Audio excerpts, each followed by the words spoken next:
coffee filling the air. For others, it's the calm, earthy scent of green tea slowly steeping in the cup.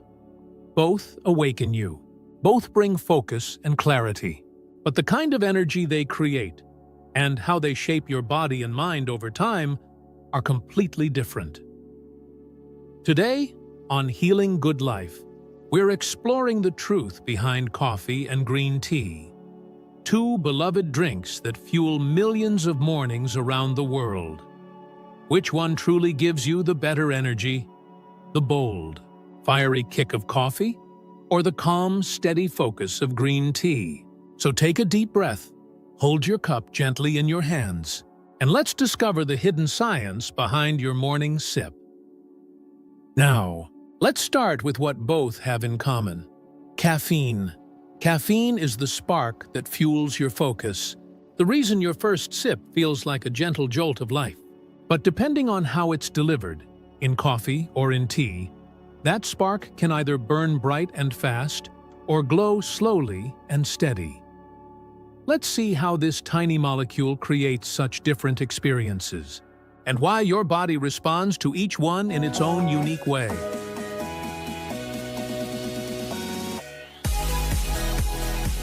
The caffeine kick.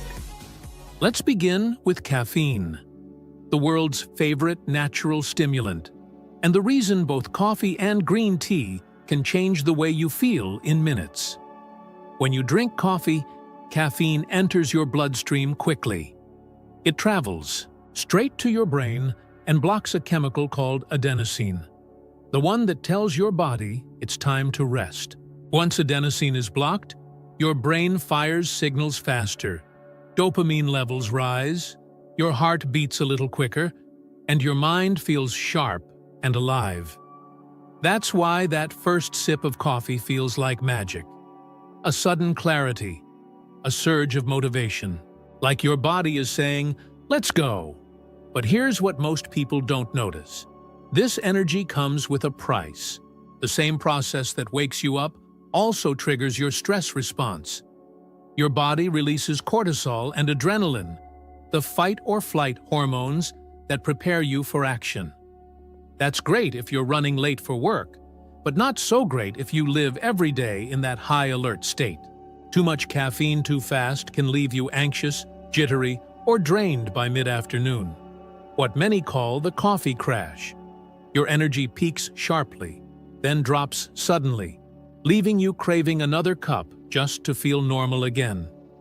It's a cycle, one that feels powerful, but often leaves your body exhausted beneath the surface. And this is where green tea takes a gentler, wiser path. Because while it also contains caffeine, it pairs it with something special. A natural compound that completely changes how your brain experiences energy. Let's discover that secret ingredient next. The green tea difference. Now let's turn to green tea, a drink that seems quiet, yet holds centuries of wisdom in every cup. Yes, it also contains caffeine, but far less than coffee, usually about 1/3 as much. Still, the kind of energy it gives feels completely different. That's because green tea carries a secret ingredient that works hand in hand with caffeine: L-theanine. L-theanine is a unique amino acid found almost only in tea leaves. It gently calms the mind while sharpening focus, like a deep breath for your brain. When L-theanine enters your system, it increases alpha brain waves, the same waves you experience during meditation or peaceful reflection. Your body relaxes, your mind clears, and yet you stay alert. So when you drink green tea, the caffeine doesn't rush in all at once. It's absorbed slowly, balanced by L-theanine's calming touch. The result? A steady, smooth form of energy that feels focused, stable, and clean, without the jitters, without the crash.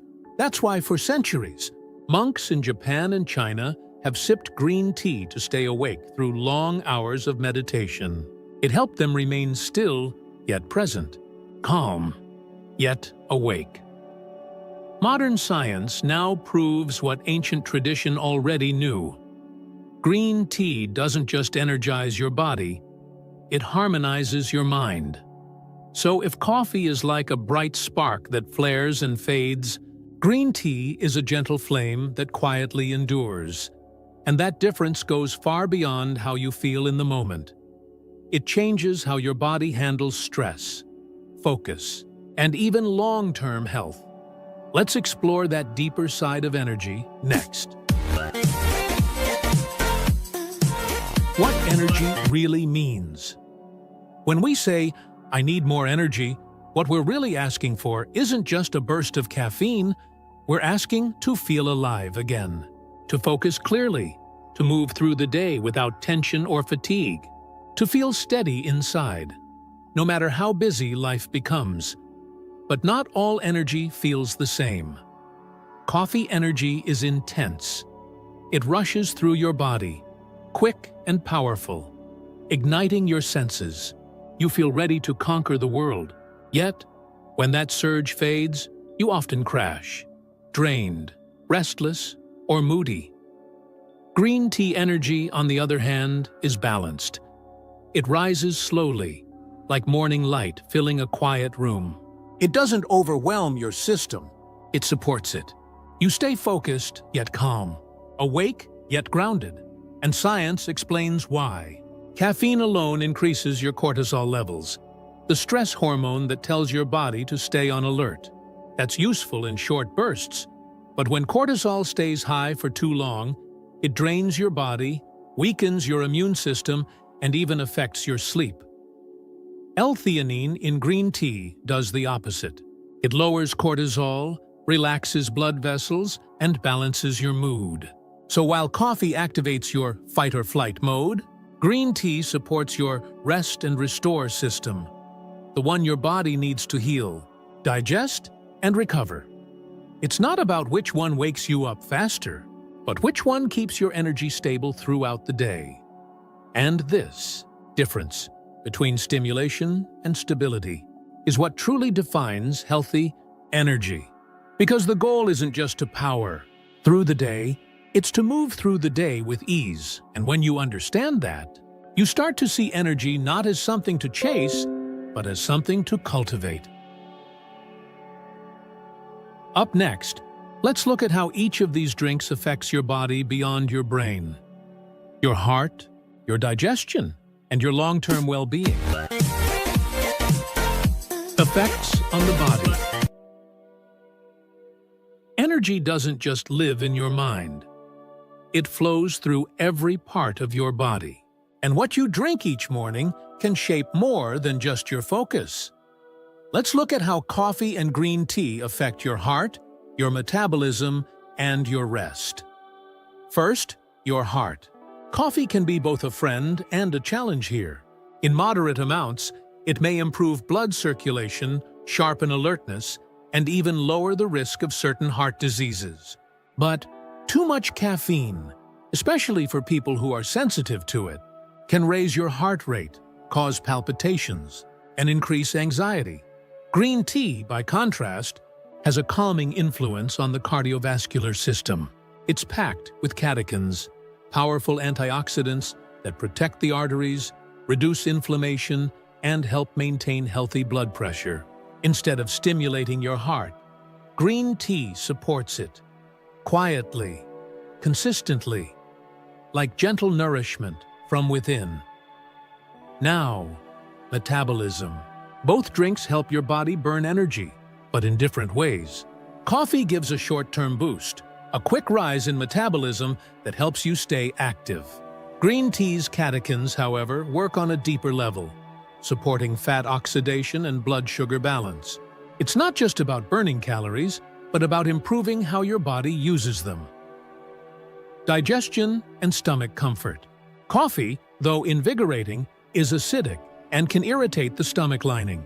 If you've ever felt heartburn or bloating after coffee, you know that sharp edge it sometimes carries. Green tea is much gentler. Its natural compounds soothe digestion, reduce inflammation, and are often used in traditional medicine to calm the stomach after meals. And finally, Sleep. Caffeine stays in your body for hours. Even 1 cup of coffee in the afternoon can quietly interfere with your sleep cycle. Green tea, on the other hand, has less caffeine, and the L-theanine helps your brain relax when it's time to wind down. Some people even find they sleep better when they switch their afternoon coffee for a cup of green tea instead. So, while coffee powers your morning, green tea protects your balance throughout the day. One drives performance, the other sustains peace. And in the rhythm of life, we need both, but in harmony, not in excess. Next, let's talk about timing, because when you drink your tea or coffee, can make all the difference in how your energy feels. Timing and daily routine. Timing matters just as much as what you drink. Because your body's rhythm, your natural energy clock, responds differently throughout the day. In the morning, when you first wake up, your body is already producing a natural dose of cortisol, the hormone that helps you feel alert. So instead of reaching for coffee right away, start with a glass of water. Let your body wake up on its own. After about an hour, that's the perfect time for your morning coffee. Your energy will rise smoothly, and the caffeine will feel more stable. But if you wake up feeling tense or anxious, consider starting your day with green tea instead. It gives you focus without overstimulation, clarity without pressure. Late morning or early afternoon, this is where green tea truly shines. When your mind starts to dip and your body feels that midday slowdown, a cup of green tea revives your focus gently. It keeps you productive without pushing your heart rate or raising your stress levels. Evening and night. Here, the goal isn't energy, it's restoration. Avoid caffeine at least 6 hours before bed. If you love a warm drink, try decaffeinated green tea or herbal teas like chamomile, lavender, or rooibos. They relax your nervous system and signal to your body that it's time to rest. Think of your drinks not just as habits, but as tools. Each one serves a moment. Each one supports a different kind of energy. And when you choose them with intention, you turn a simple daily ritual into an act of healing. Next, we'll wrap everything up with a few simple, science-backed tips to help you make the most of both worlds. If you love both coffee and green tea, you don't have to choose one forever. Balance, not restriction, is where true wellness begins. Here are a few simple ways to get the best of both worlds. Number 1, start your day with green tea. It gently wakes up your mind without overstimulating your heart. You'll notice your focus stays clearer and your energy feels calmer throughout the morning. Number 2, save coffee for your busiest days. When you truly need that extra push, enjoy your cup. Slowly, mindfully, savor the aroma. Let it be a comfort, not a crutch. Remember, caffeine is most powerful when you use it intentionally, not habitually. Number 3, hydrate always. Both coffee and tea are mild diuretics, which means they can dehydrate you slightly. A glass of water between cups helps your body stay balanced and clear. Number 4, never drink caffeine on an empty stomach. Pair it with something light, like fruit, oatmeal, or whole grains, to protect your digestion and steady your blood sugar. Number 5, experiment. Try switching one of your daily coffees for green tea for a week. Notice how you feel, not just in your energy, but in your mood, your focus, and your sleep. You may find that your body naturally prefers calm energy over chaos, because real energy isn't about intensity. It's about alignment. It's not how much caffeine you consume, but how consciously you live. Green tea and coffee aren't rivals. They're different paths to the same destination, feeling awake, alive, and connected to yourself. So tomorrow morning, before that first sip, pause for just a moment. Ask yourself, what kind of energy do I need today? Maybe it's the fire of coffee. Maybe it's the piece of green tea. Either way, make it a mindful choice, a small act of care for your body, and a quiet promise to your soul.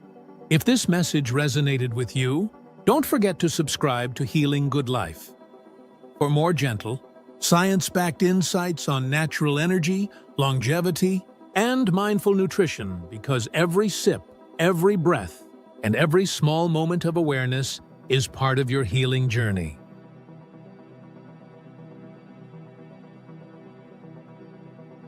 You wake up, the sun is shining. You reach for your coffee, maybe check your phone, and then tell yourself, I'll eat later. I'm not that hungry yet. But a few hours go by, and suddenly your mind feels cloudy. You lose focus. You reread the same email again and again, but the words just don't stick. Sound familiar? That's what I like to call the morning brain drain. Here's the truth. Your brain is an incredible machine, but it runs on fuel. When you skip breakfast, you're not just skipping a meal.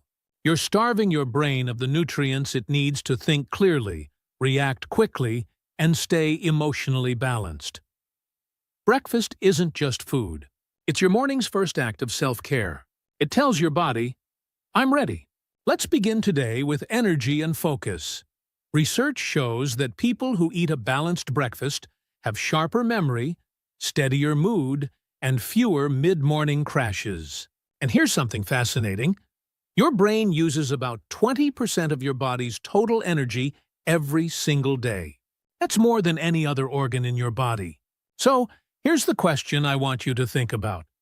Are you fueling your most powerful organ, your brain, the way it deserves each morning? Today, we'll explore how to build a brain-boosting breakfast habit. One that helps you think sharper, feel calmer, and stay energized all day long. The science of smart starts. Key brain nutrients. Let's talk about what your brain really needs every morning. Forget the sugary cereals and white bread. Your brain isn't craving empty carbs. It's craving clean, steady fuel, the kind that keeps you focused and calm long after breakfast is over. So, what are the key nutrients that make a real difference? Number 1, omega-3 fatty acids. Think of these as your brain's building blocks. They strengthen your cell membranes and help your neurons talk to each other faster and more efficiently. You'll find them in chia seeds, walnuts, flax seeds, and if you love seafood, in salmon too. A sprinkle of these tiny powerhouses can do wonders for your mental clarity and long-term brain health. Number 2, antioxidants. Here's something fascinating.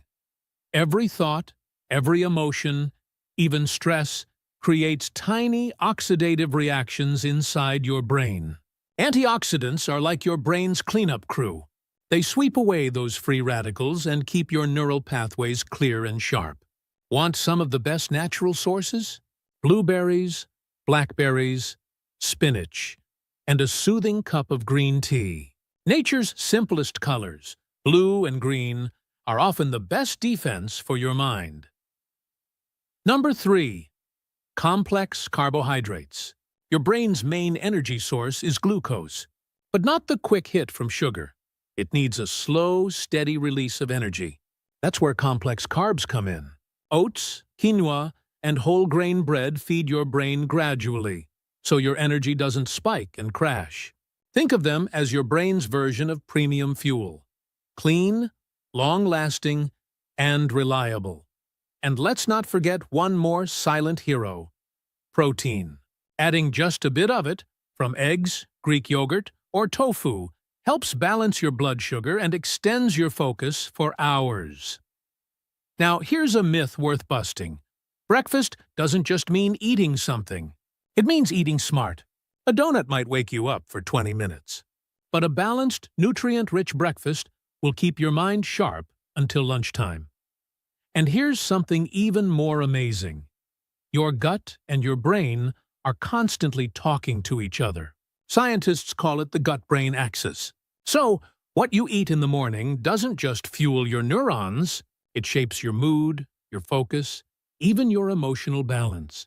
A breakfast that supports a healthy gut, one rich in fiber, probiotics, and real food, helps your brain stay calm, clear, and happy all day long. Your breakfast is more than a meal. It's a message to your brain. I'm ready to perform at my best today. Building your brain-boosting blueprint. Simple and delicious recipes. Now that you know what your brain truly needs, let's turn that science into something you can taste and enjoy every single morning. Because eating for your brain shouldn't feel complicated. It should feel comforting, colorful, and delicious. Here are 3 simple breakfast ideas that anyone can make. Meals that nourish both your body and your mind. First, the Focus Fuel Smoothie. This one is for the busy mornings when you need to get going fast, but you still want to give your brain what it deserves. Just blend together 1 cup of almond milk, half a banana, half a cup of blueberries, 1 tablespoon of chia seeds, a handful of spinach, and a spoon of almond butter. That's it! This little blend gives you omega-3s, antioxidants, protein, and slow energy all in one creamy sip. It's like giving your brain a morning hug in a glass. Next, the savory cognitive power, oats. Forget plain oatmeal. This is comfort food that thinks smart. Cook rolled oats with water or milk, then add a pinch of turmeric, a sprinkle of walnuts, a soft boiled egg, and a drizzle of olive oil on top. It's rich, warm, and full of anti-inflammatory power. The combination of healthy fats, complex carbs, and protein gives you long, steady energy and mental clarity that lasts all morning. And finally, the Memory Master Overnight Chia Pudding. Perfect for those who want to plan ahead and wake up ready. Before bed, mix 3 tablespoons of chia seeds with 1 cup of oat milk or coconut milk. Add a few slices of strawberries or kiwi and a touch of cinnamon or honey if you like it sweet. Leave it in the fridge overnight. By morning, it transforms into a smooth, creamy pudding that's loaded with fiber, omega-3s, and antioxidants. It takes 2 minutes to prepare, and your brain will thank you all day. These breakfasts are not about restriction. They're about intention. Every ingredient you choose is like a message to your body saying, "I'm taking care of you." And when your body feels cared for, your mind responds with focus, calm, and joy. Beyond the plate, optimizing your morning routine. A truly brain-boosting morning isn't just about what's on your plate. It's about how you start your day. The simple habits that quietly set the tone for everything that follows. Let's begin with something so basic, yet so powerful. Water. After a night of sleep, your body is slightly dehydrated. Even a small drop in hydration can slow down focus and memory. So before that first sip of coffee, give your brain what it really wants, a full glass of water. It's the easiest way to wake up your mind. Then, slow down for a moment while you eat. Don't rush through breakfast with your phone in hand or emails on your screen. Instead, take a breath. Look at your food. Notice the colors, the textures, the warmth. When you eat slowly and with awareness, your body digests better. And your brain absorbs more of those beautiful nutrients you worked so hard to prepare. Now, let's talk about light, your natural energy switch. Stepping outside, even for a few minutes of sunlight in the morning, tells your brain it's time to wake up. That light helps reset your body clock, boosts alertness, and lifts your mood naturally. And if you can, move a little. Stretch your arms. Roll your shoulders. Take a gentle walk. Movement sends oxygen and blood to your brain, giving you clarity before your day even begins. It's these small moments, water, sunlight, mindful movement, that combine with your breakfast to form a complete morning ritual. You don't need perfection. You just need presence. When you start your day with awareness and nourishment, you tell your brain, "I'm ready to be my best self today." and that message echoes through everything you do. Sustained energy and focus, your brain's best friend. So what happens when you start feeding your brain the right way, day after day? You begin to notice small shifts. Your focus lasts longer. Your mood feels steadier. The fog that used to roll in before lunch starts to disappear. It's not magic, it's biology. When your brain receives steady, high-quality fuel each morning, it doesn't have to fight for balance. Instead, it thrives. Over time, this simple habit can do more than just keep you alert. It can improve your memory, sharpen your decision-making, and even protect your brain from age-related decline. Think of breakfast as your daily investment in long-term mental strength. Studies have shown that people who eat balanced breakfasts consistently perform better in tasks that require memory and focus. They also experience less stress throughout the day. Why? Because their brains aren't running on empty. They're running on rhythm. The key is consistency. One healthy breakfast makes you feel better for a day. 10 in a row can change how you live your week. And when it becomes a habit, your energy, productivity, and clarity rise naturally. No caffeine crash required. The best part? You can make it fit your lifestyle. If you're vegan, choose tofu, avocado, and nuts for healthy fats and protein. If you're always on the go, blend a smoothie or prep overnight chia pudding the night before. If you're gluten-free, try quinoa or sweet potatoes instead of bread. There's no one perfect breakfast. There's only the breakfast that makes you feel your best. And when you listen to your body and feed it wisely, your mind will reward you with sharper focus, calmer emotions, and lasting energy.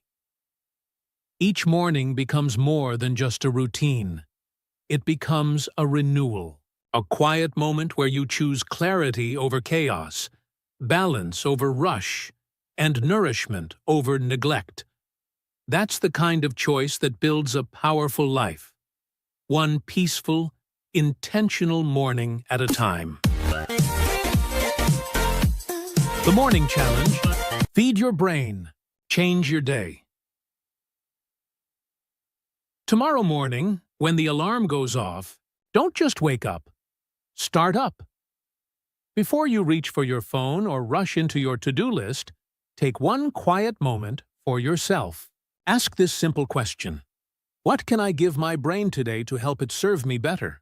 Then choose something nourishing. Maybe it's that Focus Fuel smoothie you prepared last night. Maybe it's a bowl of warm oats, topped with walnuts and honey. Or maybe it's just a slow breakfast eaten with calm and gratitude. Whatever it is, make it count. Because every bite, every sip, every mindful moment at the start of your day sends a message to your body and mind. A message that says, I care about how I feel. I care about how I think. I care about me. Try it for just 1 week. 7 mornings of intention. 7 chances to feed your brain with love and awareness. And watch what happens. Your focus sharpens, your energy steadies, and your mood begins to lift in ways you might not expect. This is how real transformation begins. Not through drastic changes, but through quiet, consistent care. A glass of water, a balanced meal, a mindful breath, one morning at a time. So tomorrow, rise with purpose. Nourish your body, feed your brain, and let your day unfold from a place of clarity, peace, and strength. If this message resonates with you, join us here at Healing Good Life, where every day we explore how to live with more energy, joy, and balance. Through the science and soul of healthy living, remember this: your mind is the most powerful tool you have. Fuel it well, and it will carry you further than you ever imagined. Thank you for being here, for choosing to slow down, breathe, and care for your well-being. Every time you nurture your body, you're also healing your mind. Every calm, intentional morning brings you closer to a life filled with balance, joy, and clarity. If today's message inspired you, subscribe and stay with us here at Healing Good Life. Together, We'll keep exploring the small daily choices that lead to lasting vitality for your body, your mind, and your beautiful life.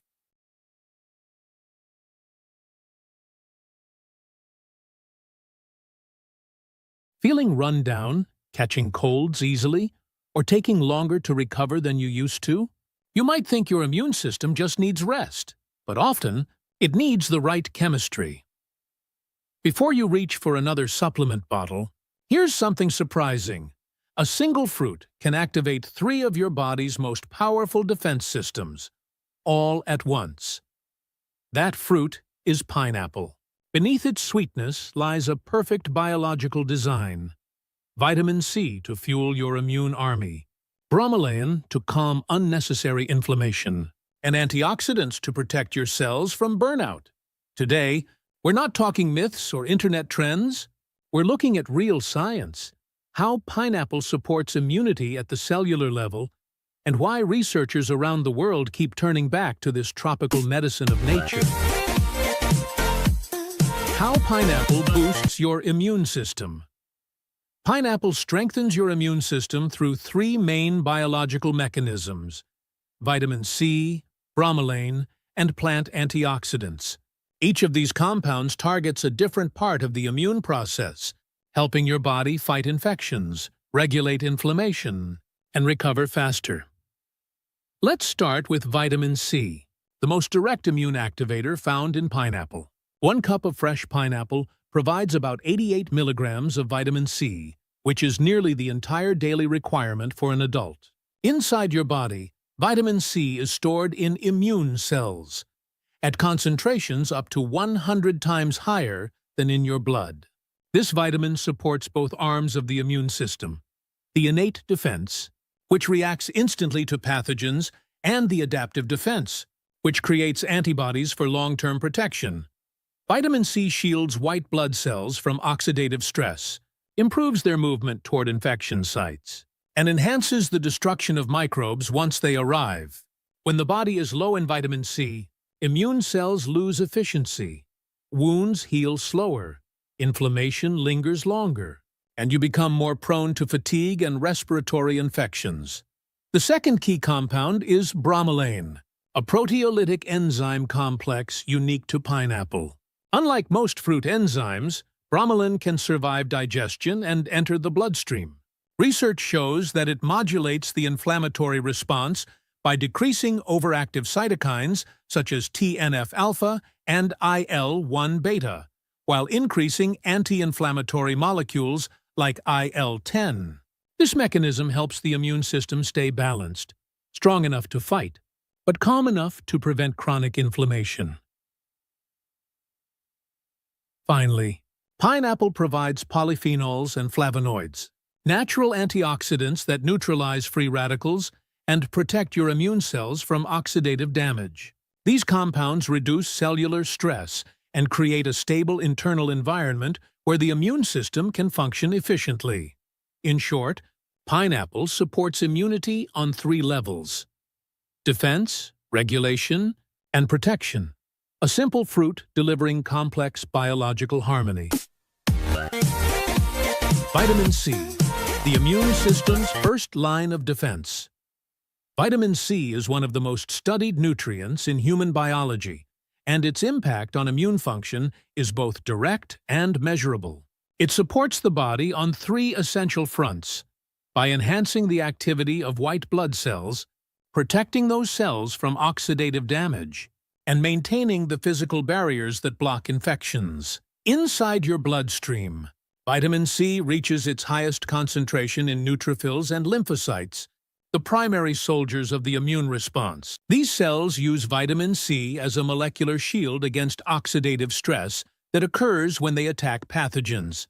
When neutrophils destroy bacteria, they release reactive oxygen species, small molecules that kill microbes but can also damage the immune cells themselves. Vitamin C neutralizes this collateral damage, allowing immune cells to stay active longer and function more efficiently. In the adaptive branch of immunity, vitamin C also plays a signaling role. It supports the production of antibodies by B cells and improves the differentiation of T cells, the body's targeted response system that remembers specific pathogens. This is why individuals with low vitamin C status tend to recover more slowly from infections and show delayed healing. Clinical data confirm these biological mechanisms. Meta-analyses from the Cochrane collaboration show that regular vitamin C intake, around 200 milligrams per day or more, can shorten the duration of the common cold by roughly 8% in adults and 14% in children. In people under physical stress, such as athletes or soldiers in cold environments, regular vitamin C supplementation cuts the risk of catching a cold almost in half. In summary, vitamin C doesn't make you invincible, but it keeps your immune army strong, mobile, and well protected. Pineapple, with its naturally high vitamin C content, provides this essential support in a refreshing, bioavailable form your body can easily absorb.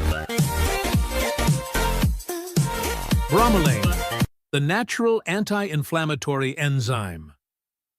Bromelain is one of the key reasons pineapple is considered more than just a source of vitamins. It is a unique complex of proteolytic enzymes, meaning it helps the body break down proteins, but its influence extends far beyond digestion. Modern research shows that bromelain interacts with the immune and inflammatory systems in multiple ways, acting almost like a biological regulator. After being absorbed through the intestines, bromelain enters the bloodstream and begins to modulate inflammatory signaling. Studies have demonstrated that bromelain decreases the release of pro-inflammatory cytokines, such as TNF-alpha and IL-1 beta, while enhancing the production of anti-inflammatory mediators like IL-10. This balancing effect prevents the immune system from becoming overactive, which is essential because chronic, low-grade inflammation is one of the silent drivers of aging and immune fatigue. In the respiratory system, bromelain also acts as a mucolytic agent, meaning it helps dissolve thick mucus and clear airways. Clinical research in sinusitis and bronchial inflammation has shown that bromelain supplementation can reduce congestion and improve breathing comfort, especially when used alongside conventional care. There is also growing evidence that bromelain supports faster recovery after physical stress.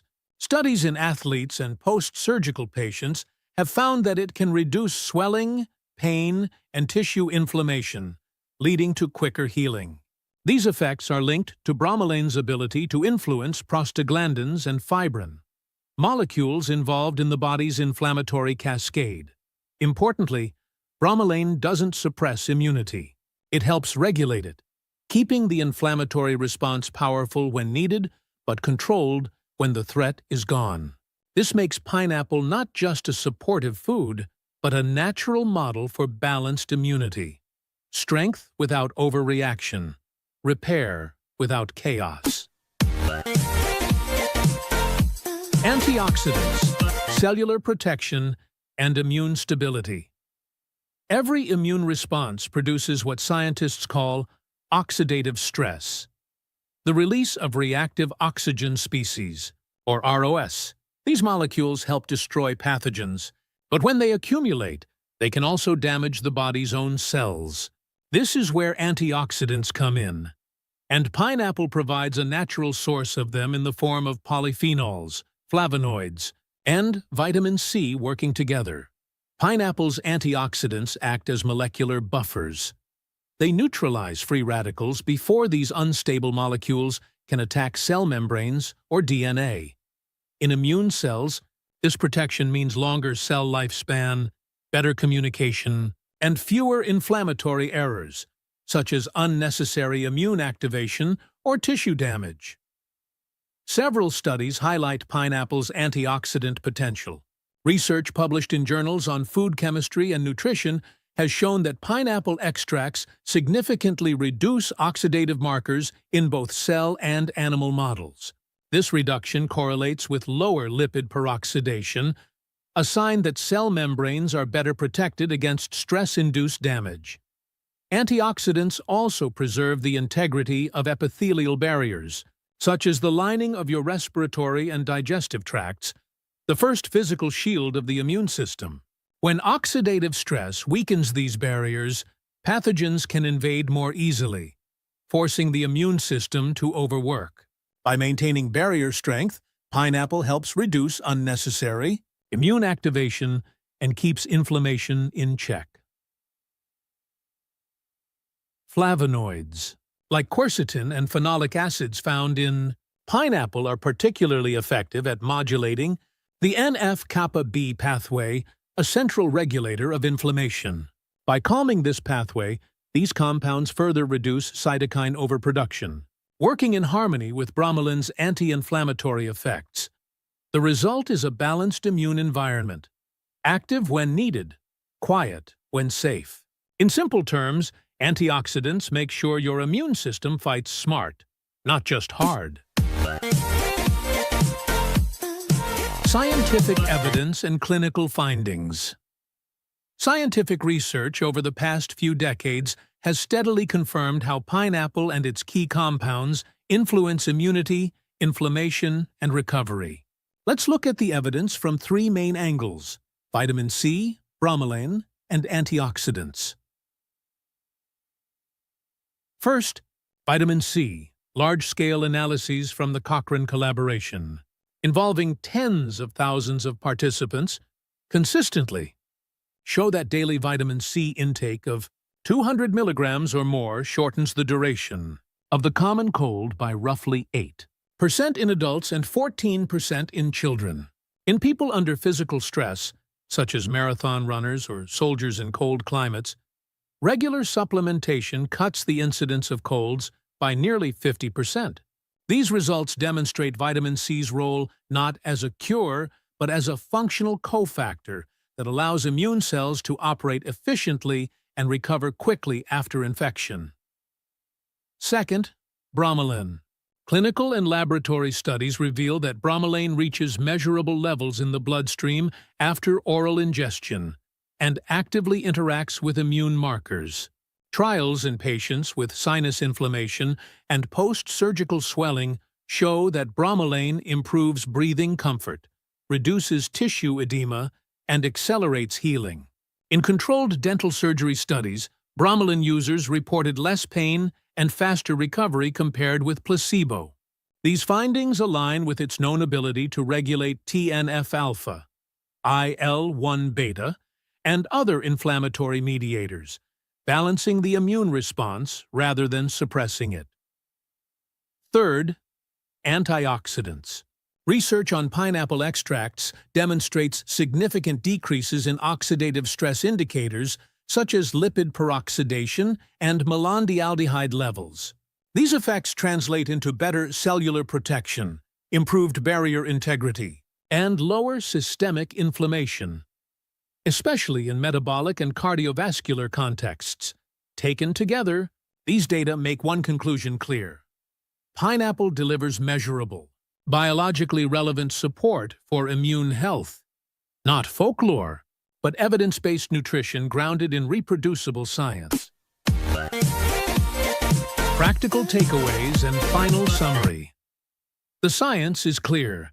Pineapple supports your immune system through three proven biological actions. It supplies vitamin C for defense, bromelain for inflammation control, and antioxidants for cellular protection. Together, these compounds create an internal environment where your body can heal, repair, and resist infection more effectively. The practical question is simple: how do you use this knowledge every day? The answer isn't complicated. Consistency matters more than quantity. Eating 1 to 2 cups of fresh pineapple a day provides your body with enough vitamin C to maintain immune readiness while giving you small but meaningful doses of bromelain and polyphenols. It's not about taking high doses or extracts. It's about steady nourishment that supports your body's natural rhythm. Pineapple works best as part of a balanced diet, combined with whole foods rich in zinc, magnesium, and plant fiber. When paired with adequate sleep, hydration, and moderate exercise, its compounds reinforce the immune foundation that modern life often weakens. Safety always comes first. Because pineapple is naturally acidic, large portions can irritate the mouth or stomach in sensitive individuals. People using anticoagulant medication should consult a physician before taking concentrated bromelain supplements, as the enzyme can mildly affect platelet activity. Beyond those cautions, pineapple remains a safe, accessible, and science-supported addition to most diets. In essence, this tropical fruit embodies a simple truth about healing. The body does not need miracles. It needs balance. Vitamin C fuels defense. Bromelain brings calm. And antioxidants protect the space where recovery begins. So, the next time you slice open a pineapple, remember, you're not just enjoying sweetness. You're giving your immune system exactly what nature designed it to have: balance, energy, and quiet strength. If this video helped you understand how nature truly supports healing, don't forget to subscribe to Healing Good Life, where every week we explore the science behind natural foods, longevity, and inner balance. Join our growing community of mindful learners and discover how small, evidence-based choices can create lasting change in your health and your life. You love ginger.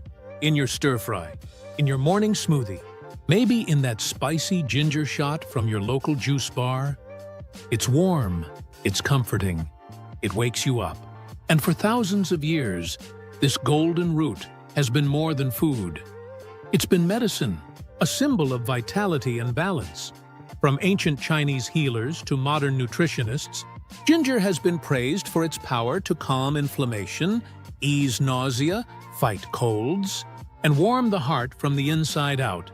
But here's something most people don't realize. Even the healthiest things can become harmful when we overdo them, because there's a fine line between healing and overheating. Think about it. You start drinking ginger tea every morning, add a few slices to every meal, and maybe take those extra-strength ginger capsules because you heard it's good. Then, suddenly, your stomach burns. Your heart races and your body feels off. What happened? You didn't do anything wrong. You simply crossed the invisible line where your body's balance tips. That's what this video is about. Understanding that fine line and learning how to stay on the side of harmony. So today, let's slow down. Let's listen to what your body might be trying to tell you. We'll explore what really happens when you eat too much ginger, why it can backfire, and how to enjoy its powerful benefits safely and mindfully. This isn't about fear, it's about awareness, because true healing begins with listening. Part 1. The science behind ginger's power. Before we talk about what happens when you eat too much ginger, let's take a moment to honor why it's so powerful in the first place. Inside every golden slice lies a complex mix of natural chemicals, most notably gingerol, shogaol, and zingerone. They're the compounds that give ginger its heat, its fragrance, and its healing magic. When you drink a cup of ginger tea, these compounds move through your bloodstream like tiny messengers. They help calm inflammation, ease pain, and support digestion. They even protect your cells from oxidative stress, the kind of internal rust that speeds up aging and disease. Modern research has started to catch up with ancient wisdom. A 2020 study published in the Journal of Nutrition and Metabolism found that ginger helped lower markers of inflammation in people with chronic pain. Another small clinical trial in the US suggested that daily ginger consumption could improve circulation and reduce muscle soreness after exercise. So, yes, ginger truly is a healing food. That's why you'll find it in cold-pressed juices, wellness shots, and even trendy coffeehouse lattes across America. But here's the catch. These same active compounds that heal your body can also overstimulate it when taken in excess. Think of ginger like natural caffeine, stimulating in small doses, but overwhelming if you keep pouring it in. Gingerol, for example, increases digestive activity and boosts circulation. That's great when your system needs a nudge. But if you're already sensitive, those same effects can make your stomach churn or cause your heart to race. Your body doesn't hate ginger. It just craves balance. And that's what most people miss. In our culture of more is better, we often treat health foods like miracles we can't get enough of. But your body isn't a trend. It's a rhythm. It needs time, rest, and moderation to stay in harmony. So as we go deeper, remember, ginger's power isn't just in what it does, it's in how much and how often you use it. Part 2. The stomach speaks first. If your body could talk, your stomach would probably be the first to whisper, "Hey, slow down with the ginger." Because this is where it all begins. In small amounts, ginger is your stomach's best friend.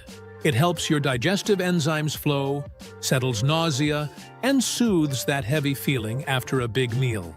That's why many people in the US sip ginger tea after a rich dinner or a long flight. It feels warm, cleansing, grounding. But when you take too much, that same warmth can turn into fire. Here's why. Ginger stimulates your stomach to produce more acid, which helps you digest food faster. But if your stomach is empty, or if you've been drinking concentrated ginger shots every morning, that extra acid has nothing to work on. It begins to irritate the lining of your stomach instead. At first, it feels like a gentle burn, a warmth rising behind the chest. Then it becomes more uncomfortable. Bloating, gas, cramps, or even that familiar sour taste creeping up your throat. Doctors call it acid reflux. Some nutritionists even refer to it as ginger reflux. It's not dangerous, but it's your body saying, enough. And here's the ironic part. Many people double down. They think, if my stomach hurts, I'll take more ginger tea to fix it. But that only fuels the fire. A study from the American Journal of Gastroenterology noted that ginger can increase gastric motility. Basically, it makes your stomach muscles more active. Great for slow digestion. Not so great if your stomach is already sensitive. So, what's the fix? Simple. Timing and balance. If you love your ginger tea, drink it after meals. Not on an empty stomach. Add honey or lemon to soften its intensity. And if you're a fan of those strong ginger shots sold at juice bars, try cutting them with warm water or using them every other day. Your stomach isn't weak. It's wise. It's teaching you something beautiful. That comfort, even from a healing root, comes from rhythm, not repetition. Part 3. The blood connection. Now, let's move deeper. From your stomach to your bloodstream. This is where ginger's warmth really begins to show its strength. For centuries, healers believed ginger warmed the blood, helping energy and circulation flow freely through the body. And modern science agrees. Ginger naturally contains compounds called salicylates, the same family of chemicals found in aspirin. They thin the blood slightly, allowing it to move more easily through your veins and arteries. That's one reason your hands or feet may feel warmer after a cup of ginger tea on a cold morning. In moderation, this effect is wonderful. It can help lower clot risk, support heart health, and improve oxygen delivery throughout your body. That's why many Americans drink ginger tea during winter or after long hours sitting at a desk. It gets things moving again. But when you consume too much, that same flow can become too much of a good thing. If your blood becomes overly thin, you might notice small bruises that appear for no reason, gums that bleed easily after brushing, or even prolonged bleeding from minor cuts. If you're already taking medications like aspirin, ibuprofen, or prescription blood thinners such as warfarin, too much ginger may quietly intensify their effects. And while this might sound minor, it's your body's gentle way of saying, I'm working overtime. A 2019 clinical review from the Journal of Herbal Pharmacology warned that combining ginger supplements with anticoagulant drugs can increase bleeding risk in sensitive individuals. So what can you do? Don't panic. Just be mindful. If you take daily medication that affects circulation, limit ginger to small culinary amounts, like a few slices in a cup of tea or a meal. Skip concentrated capsules or ginger shots unless approved by your doctor. Your blood is sacred. It's the river that keeps your body alive, and it thrives in balance, not extremes. Ginger's warmth is meant to comfort you, not flood your system. So let it stay gentle, a spice that supports your flow, not one that overwhelms it. Part 4. Blood sugar and energy. When too low isn't good. For many people, ginger is part of a healthy routine.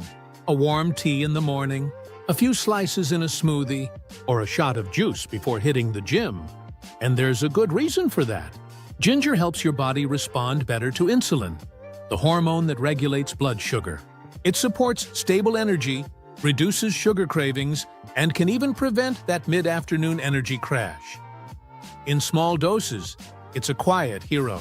But like all heroes, when overused, it can cause chaos. When you take large amounts of ginger daily, especially alongside blood sugar medication, your glucose levels can drop too low. That's called hypoglycemia, and it can leave you feeling dizzy, shaky, weak, or anxious. Sometimes it happens subtly. You stand up too fast and feel lightheaded, or you skip breakfast and only drink a strong ginger shot, and your hands begin to tremble. It's not that ginger suddenly became harmful. It's that your body's natural equilibrium is being pulled too far in one direction. Gerdide 2021 report in the Journal of Complementary Medicine found that participants consuming high doses of ginger extract experienced mild but noticeable decreases in fasting blood glucose levels, especially when combined with diabetes medication. So, if you're diabetic or sensitive to sugar changes, think of ginger as a support, not a solution. You don't need to quit it. You just need to pace it. Try adding your ginger tea after a balanced meal, instead of drinking it first thing in the morning. Pair it with foods that naturally stabilize energy, like oatmeal, yogurt, or nuts. If you ever feel weak or jittery after consuming ginger, don't ignore it. That's your body whispering for gentleness. Energy isn't about constant stimulation. It's about steadiness, like a candle that burns evenly, not one that flares up and burns out. So, the next time you reach for that fiery ginger shot, pause and ask, do I need energy or do I need balance? Your body will always know the answer. Part 5. Your mouth, skin, and nerves. React. If your stomach was the first to whisper, your skin and nerves are often the next to speak, because ginger doesn't just warm you from the inside. You can feel its fire. Take a bite of raw ginger, and there's that familiar burn. It tingles, then spreads, almost like electricity waking up your senses. That's gingerol at work, the same compound responsible for ginger's heat and its healing. It boosts circulation, increases alertness, and in small amounts even helps fight inflammation. But when it becomes too much, your body's language changes. Your tongue may feel numb, your lips tingle, your throat burns long after swallowing. Sometimes even your skin reacts, with redness, warmth, or mild irritation after applying ginger topically. This isn't detox, it's overstimulation. Your nerve endings are simply saying, I've had enough. In fact, a 2022 review in the Dermatologic Therapy Journal reported that concentrated ginger extracts, essential oils, and topical creams caused mild irritation in about 15% of sensitive users, especially when applied without dilution. And it's not just on the skin. People who take highly concentrated ginger capsules or chew large raw pieces daily sometimes describe a persistent burning tongue sensation. That's your mucous membranes being inflamed by too much active compound. So what can you do? Listen early, not late. If your mouth or skin feels too warm, take a break for a few days. Switch to milder forms, like brewed tea or cooked ginger in meals. Or try blending it with calming herbs such as mint, chamomile, or cinnamon. Remember, healing isn't about pushing harder. It's about responding sooner. Your body isn't punishing you when it reacts. It's protecting you. It's reminding you that nature's medicine is powerful, and power always needs respect. So the next time your tongue burns from that fiery ginger shot, don't tough it out. Smile, sip some water, and thank your body for letting you know its limits. That's not weakness. That's wisdom. Part 6. The balance point. How much is too much? So, where's the line between healing and harming? How much ginger is too much? For most healthy adults, nutrition experts recommend staying under 4 grams of ginger per day. That's roughly 1 teaspoon of freshly grated root, or about 2 cups of mild tea. It doesn't sound like much, does it?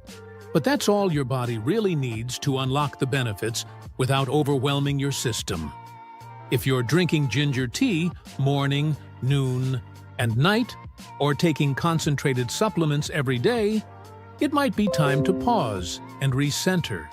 Because more ginger doesn't mean more healing.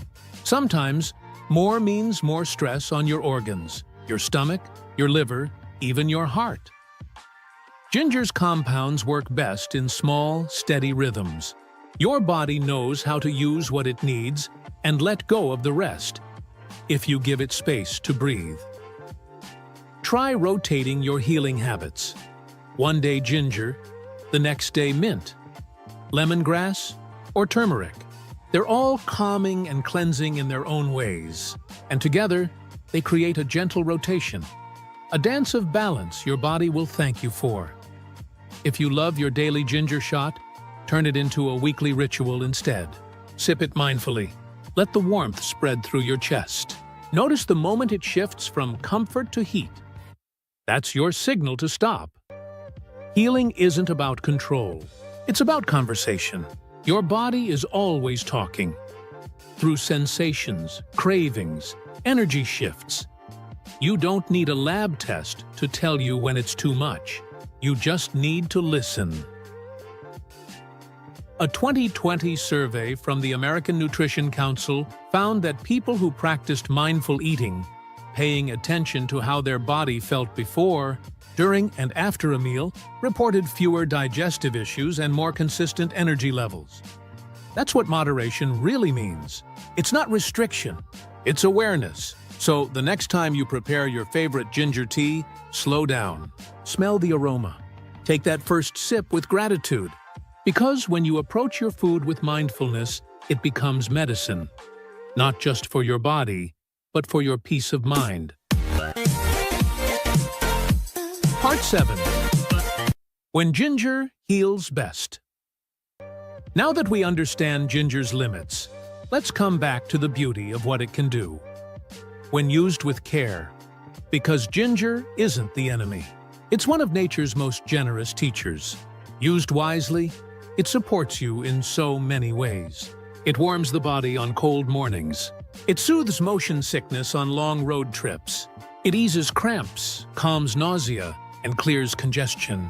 And when your energy feels low, that first sip of ginger tea can feel like a gentle sunrise inside your chest. In the right moment, ginger is pure comfort, a warm hand on the shoulder, a reminder that healing doesn't need to be complicated. A 2018 study from the National Center for Complementary and Integrative Health found that participants who consumed small daily doses of ginger reported fewer cold symptoms and improved digestion. So yes, it's truly powerful, but its strength lies in consistency, not excess. That's the secret many people forget. Healing isn't found in the burst, it's found in the balance. Try using ginger intentionally. Add a few slices to warm lemon water when you wake up. Brew a mild tea after dinner to aid digestion. Mix powdered ginger with honey for a sore throat remedy.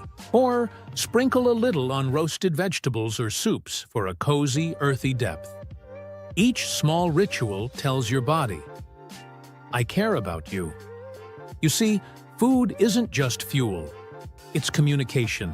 Every sip, every bite, every aroma tells your nervous system whether you're safe, balanced, and loved. So let ginger be part of that conversation. A symbol of warmth, wisdom, and mindful self-care. The next time you prepare it, don't rush. Let the steam rise, smell the spice, feel the gratitude that something so simple can bring so much comfort. When you meet ginger halfway, not as a cure-all, but as a companion, it becomes what it was always meant to be. A healer that teaches balance, a root that connects body and soul. The gentle art of moderation. So, what really happens when you eat too much ginger? Your body doesn't rebel. It simply speaks. Through warmth that turns into burn. Through energy that turns into restlessness. Through balance that quietly slips away. It's not punishment. It's communication. Because the human body is wise. It knows when something beautiful becomes too much. And its way of saying stop isn't cruel. It's caring. When we push, it whispers. When we rush, it slows us down. When we overdo even what's healthy, it reminds us that healing was never meant to be extreme. In a world that glorifies more vitamins, more superfoods, more effort, real peace comes from enough. Enough rest, enough movement, enough nourishment. Not too little, not too much. And that's the lesson ginger teaches us. It's not just a root, it's a reflection of nature's wisdom. The same heat that brings warmth can also burn. The same spice that heals can also overwhelm. The art is in knowing when to stop and trusting that even small doses can do big things. So, if you've ever felt guilty for needing a break from diets, from supplements, from the constant chase for better, breathe. You're allowed to rest. You're allowed to find joy in balance. Next time you sip your ginger tea, slow down. Feel its warmth. Thank it for what it gives you and for what it teaches you. Because healing isn't a sprint. It's a lifelong dance between awareness and acceptance. When you move with your body instead of against it, you don't just live longer, you live better. Stay grounded. Stay curious. Stay gentle with yourself. And remember, even the smallest act of mindfulness can transform an ordinary moment into a healing one. This is Healing Good Life, where nature's wisdom meets inner peace.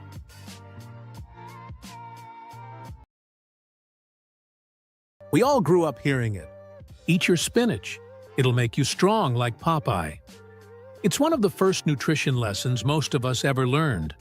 A story passed down from cartoons, classrooms, and dinner tables. Spinach became a symbol of health, energy, and vitality, the green badge of the healthy eater. But what if I told you the story we've been repeating for generations isn't completely true? Not wrong, but incomplete. Because behind every so-called superfood, there's always a real story. One that's much more fascinating than the myth. A story of discovery, error, and scientific curiosity. In this video, we'll look beyond the surface. We'll explore how a small decimal mistake in a 19th century lab turned an ordinary vegetable into a global symbol of strength. We'll unpack what modern nutrition science actually says about spinach, its real benefits, its hidden limitations, and the smart ways to enjoy it safely. If you've ever wondered why you can eat healthy but still feel tired, why your iron levels stay low even with greens, or why your doctor tells you to watch your oxalates, you're in the right place. This isn't about hype. It's about understanding your body, one leaf at a time. Welcome to Healing Good Life, where science meets mindfulness, and food becomes a path to real healing. Part 1. The Iron Mistake and How the Spinach Myth Began. The story of spinach as a superfood began not in a kitchen, but in a laboratory. More than a century ago, in 1870, a group of German scientists were analyzing the nutrient content of vegetables. Among them was Dr. E. von Wolf, who measured how much iron each plant contained. When he got to spinach, he wrote down his results carefully. But somewhere between the notebook and the publication, a small decimal point was misplaced. Instead of 3.5 milligrams of iron per 100 grams, the report printed 35 milligrams, 10 times higher. That one tiny mistake, a dot in the wrong place, transformed spinach overnight from a humble leafy green into a so-called miracle of nutrition. The myth spread quickly. Teachers, doctors, even government nutrition posters repeated it for decades. And in 1930, a cartoon sailor named Popeye cemented spinach's reputation forever. Each time Popeye gulped a can and gained superhuman strength, children around the world learned one clear message: spinach equals power. But here's what's fascinating. Even when scientists corrected the error in 1937, the myth refused to die. People wanted to believe that something so simple, so natural, could make them strong. It was hope disguised as science. In reality, spinach does contain iron, but not the kind or quantity we once believed. And like many plant-based sources, its iron is bound up in compounds that make it difficult for your body to absorb. So spinach didn't lie to us. We just never heard the full story. And that's where the real journey begins. Understanding how this leaf truly interacts with the human body, beyond the legend of a misplaced decimal. Part 2. What's really inside spinach? The science behind the leaf. To understand spinach, we have to look beneath its green surface, into the quiet chemistry that happens inside each leaf. Spinach is a nutritional paradox. On paper, it looks like a perfect food, rich in vitamins A, C, and K, packed with folate, magnesium, and potassium, and full of plant antioxidants like lutein and beta-carotene. It supports your immune system, keeps your blood pressure in check, and protects your eyes from aging. So far, so good. But nutrition isn't just what a food contains. It's what your body can absorb. And that's where spinach becomes complicated. Spinach stores minerals like iron and calcium in a chemical form that's locked away by oxalic acid, a natural plant compound called an anti-nutrient. It's not toxic in normal amounts, but it binds to metals, creating insoluble crystals your body can't easily digest or absorb. That means much of the iron and calcium in raw spinach simply passes through your system unused. In practical terms, if you eat spinach for iron, you're only getting about 5 to 10% of what's on the label. Compare that to red meat, where your body absorbs up to 25% of its iron. A huge difference, especially for women, athletes, and vegetarians relying on plant sources. And there's another detail. When these oxalate crystals build up, they can contribute to kidney stones, especially if you're dehydrated or consume large amounts of spinach daily. But don't rush to ban it from your plate. Nature rarely gives us a villain, only a balance to respect.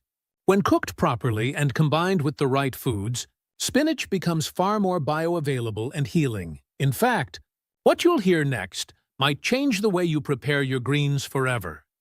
Because how you cook spinach can completely transform how your body uses it. Part 3. How to eat spinach the smart and scientific way. Science tells us that nutrition is never just about what you eat. It's about how you eat it.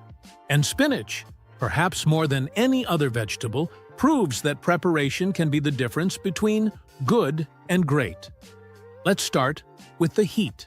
When you lightly steam or sauté spinach, the heat breaks down oxalic acid, that same compound that binds iron and calcium. Just 2 to 3 minutes of gentle cooking can reduce oxalates by nearly half, dramatically improving how much iron and calcium your body absorbs. Now, the real magic happens when you pair spinach with vitamin C.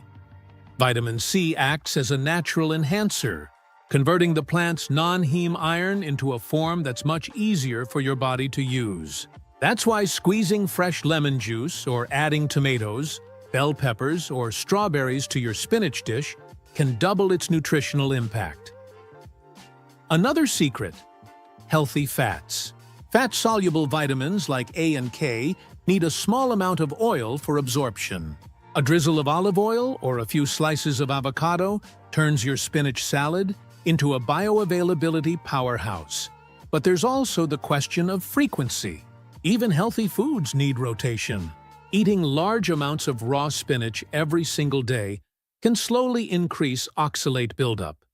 Not dangerous for most people, but unwise for those with kidney concerns or thyroid issues. Alternating spinach with kale, arugula, or bok choy gives your body variety and keeps your digestion balanced. Finally, hydration. Water is the unsung hero of detoxification. If you're adding spinach to your diet regularly, drinking enough water helps your kidneys flush away any oxalate crystals before they accumulate. So, spinach isn't something to fear. It's something to understand. Cook it right, pair it right, and this humble leaf transforms from a misunderstood myth into a genuine healing food. Part 4. When spinach might not be for everyone. Even the healthiest foods can become problematic for certain people. Spinach is powerful, but it isn't perfect. And for some, the very nutrients that make it healing can also create challenges. Let's start with the kidneys. If you've ever had kidney stones, you already know oxalates matter. Spinach is among the highest oxalate vegetables, and when those compounds combine with calcium in your body, they can form crystals known as calcium oxalate stones. Cooking spinach and drinking enough water help minimize the risk, but people with a history of stones should limit raw spinach and diversify their greens. Next, thyroid health. Raw spinach belongs to a group of vegetables that contain goitrogens, compounds that may interfere with thyroid hormone production when eaten in very large amounts. For most people, this isn't an issue, but if you have hypothyroidism, lightly cooking your spinach makes a world of difference. Heat neutralizes most goitrogenic activity, letting you keep the nutrients without the risk. Then there's blood health. Spinach is loaded with vitamin K, which plays a key role in blood clotting. If you're taking anticoagulant medication like warfarin, sudden changes in vitamin K intake can affect your dosage. Doctors don't tell patients to avoid spinach. They tell them to keep their intake consistent. Balance is safer than elimination. Finally, iron and anemia. Spinach contains iron, but in a form that's not easily absorbed. If you're iron deficient, you'll absorb far more from red meat, poultry, or lentils paired with vitamin C. Spinach can complement your diet, but it can't replace treatment. None of this makes spinach the enemy. It just means that even good things need context. In nutrition, as in life, healing often begins when we stop labeling foods as good or bad and start asking how they truly work with our bodies. Part 5. The real healing power of spinach and closing reflection. So after all the myths, numbers, and chemistry, why do we still talk about spinach with such respect? Because once you strip away the hype, what remains is a food that quietly supports some of the most vital systems in the human body. Spinach is rich in chlorophyll, a green pigment remarkably similar to human hemoglobin. It helps the body detoxify, oxygenate cells, and maintain a natural alkaline balance, a foundation for energy and recovery. Its polyphenols and flavonoids act as anti-inflammatory compounds, calming the body's stress responses at a cellular level. Studies from the Journal of Nutrition and Food Science show that regular spinach intake can lower oxidative stress, markers, and improve endothelial function. That's the lining of your blood vessels, supporting better circulation and heart health. Spinach also nourishes your brain. Research from neurology found that older adults who ate just one serving of leafy greens daily had the cognitive age of someone 11 years younger. That's the power of lutein, beta-carotene, and folate working together to protect neurons from damage. And it doesn't stop there. Magnesium helps regulate sleep and muscle relaxation. Vitamin K supports bone density. Iron and folate rebuild red blood cells after fatigue or illness. This isn't hype. It's biology doing what it was designed to do. So yes, spinach may not give you Popeye's instant strength, but it gives something far more meaningful: resilience. A quiet kind of strength that builds over time, from consistency, balance, and awareness. Every leaf is a reminder that healing doesn't come from miracles. It comes from understanding. When we cook gently, eat mindfully, and honor what nature gives, our food stops being just fuel. It becomes medicine. So next time you prepare spinach, add that squeeze of lemon, take a deep breath, and remember, true strength isn't found in a can. It's cultivated one mindful meal at a time. Thank you for watching Healing Good Life, where science meets the soul of wellness. Every food has a lesson to teach. Spinach teaches us humility, that even the most celebrated foods carry both light and shadow. It's not about chasing perfection. It's about finding balance. So the next time you prepare spinach, don't just think of it as a vegetable. Think of it as a teacher. Steam it gently, add a squeeze of lemon, and whisper a quiet thank you to the earth for this humble gift. Don't forget to subscribe to Healing Good Life for more gentle truths, mindful eating tips, and stories that help you heal from the inside out. Have you ever wondered what if the secret to staying young wasn't hidden in a laboratory, but blooming quietly in a fragile purple flower? Each autumn, for only 2 short weeks, fields in Persia and Kashmir come alive, blanketed in delicate lilac petals.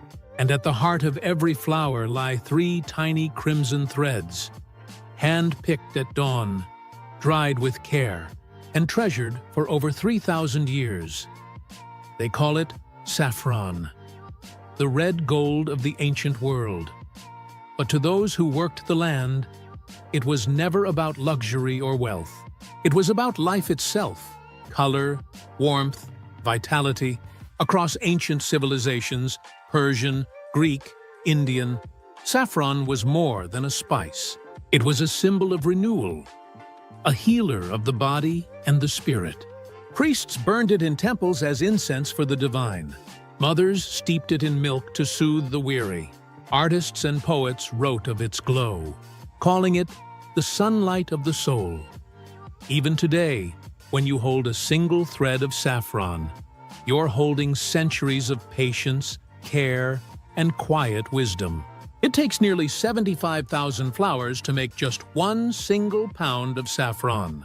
And yet, inside that pound lies enough energy to color thousands of meals and brighten countless hearts.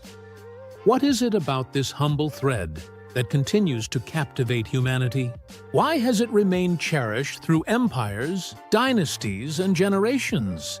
Perhaps because saffron carries something timeless, a memory of balance, a reminder that nature's power is often hidden in the smallest, most fragile forms. Today, we'll journey beyond its beauty and legend. We'll explore what modern science is now discovering about saffron's astonishing chemistry, its power to protect our cells, lift our mood, and keep our minds youthful and bright.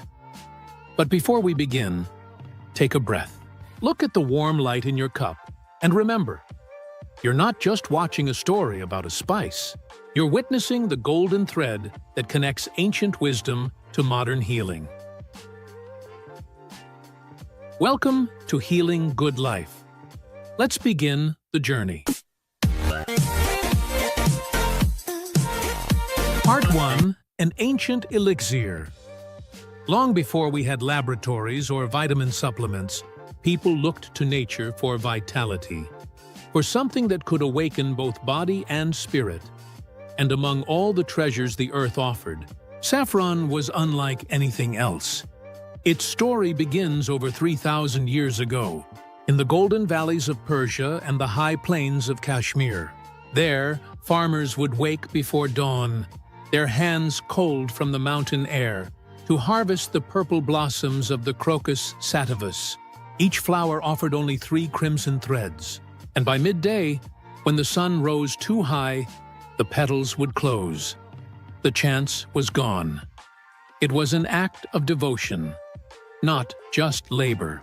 To gather saffron was to understand patience, precision, and respect.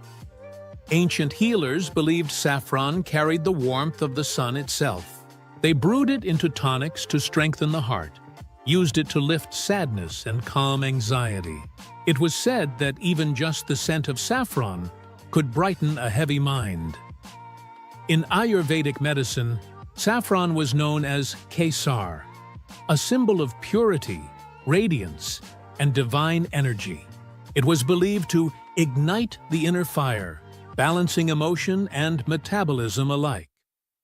In Persian tradition, it was steeped in milk for mothers recovering from childbirth, mixed into sweet rice for celebrations of love and new beginnings, and in ancient Greece, legends spoke of saffron's healing touch, how it was used to soothe battle wounds and restore vitality to weary travelers.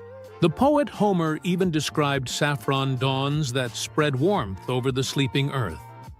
Every civilization found a way to weave saffron into both medicine and meaning. It became a bridge between body and soul, a reminder that health was never just physical. It was emotional, spiritual, energetic. But as centuries passed, modern life began to lose touch with that rhythm. We learned to measure nutrients and molecules, but forgot the art of slowing down. And yet, saffron remains, a humble survivor of both time and technology. Even in today's high-tech world, we still find ourselves drawn to its golden glow.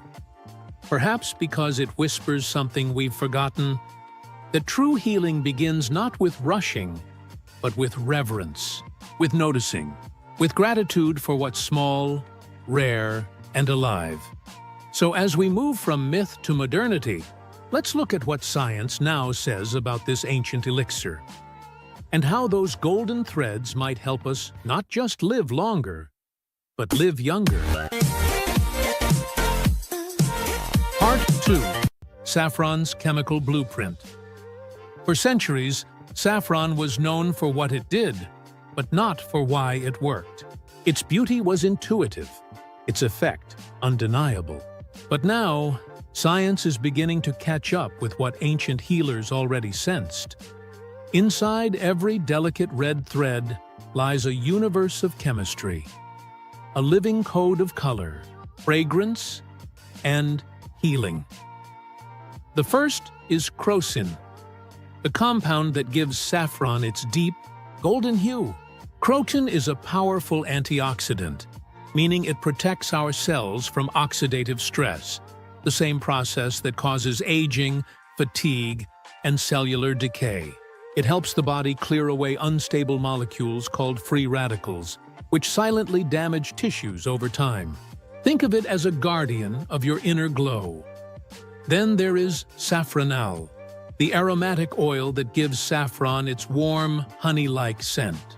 Beyond fragrance, saffronal works within the nervous system, helping balance serotonin and dopamine, the messengers of joy, calm, and motivation. Modern studies suggest that even small amounts can support emotional stability, and ease the fatigue that so often comes with stress. And finally, picrocrosin, the compound behind saffron's subtle bitterness. It may not taste sweet, but it plays an essential role in metabolism and recovery. It helps cells repair themselves after damage and supports the body's natural detox pathways. Together, these three molecules form a kind of symphony of resilience. They don't act like a drug. They harmonize like nature intended. Antioxidant, anti-inflammatory, neuroprotective. In the language of modern biology, this means saffron may slow the shortening of telomeres, those tiny caps at the end of our DNA strands that determine how gracefully our cells age. It may also enhance mitochondrial energy, allowing every cell to function with more vitality and less waste. And in the language of the heart, it means this: saffron helps us feel more alive. It doesn't freeze time. It teaches our cells to age with grace. Researchers today are only scratching the surface, but the evidence is clear.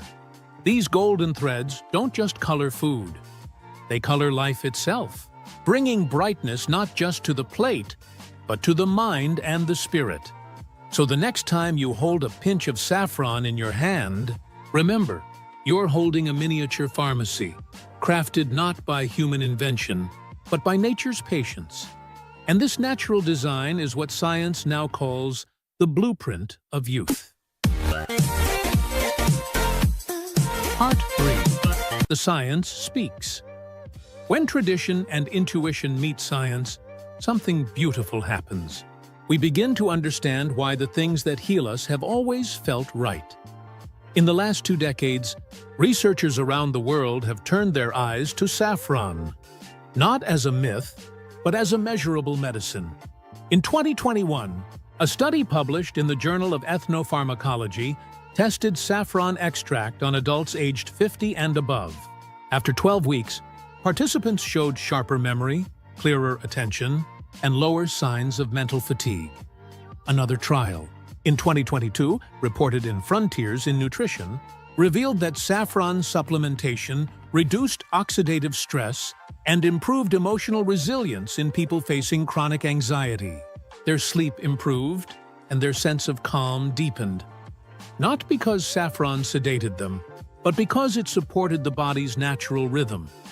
Even the eyes, our windows to the soul, seem to benefit from this golden gift. Clinical research in Italy found that saffron may help slow the progression of age-related macular degeneration, a condition that dims vision with age.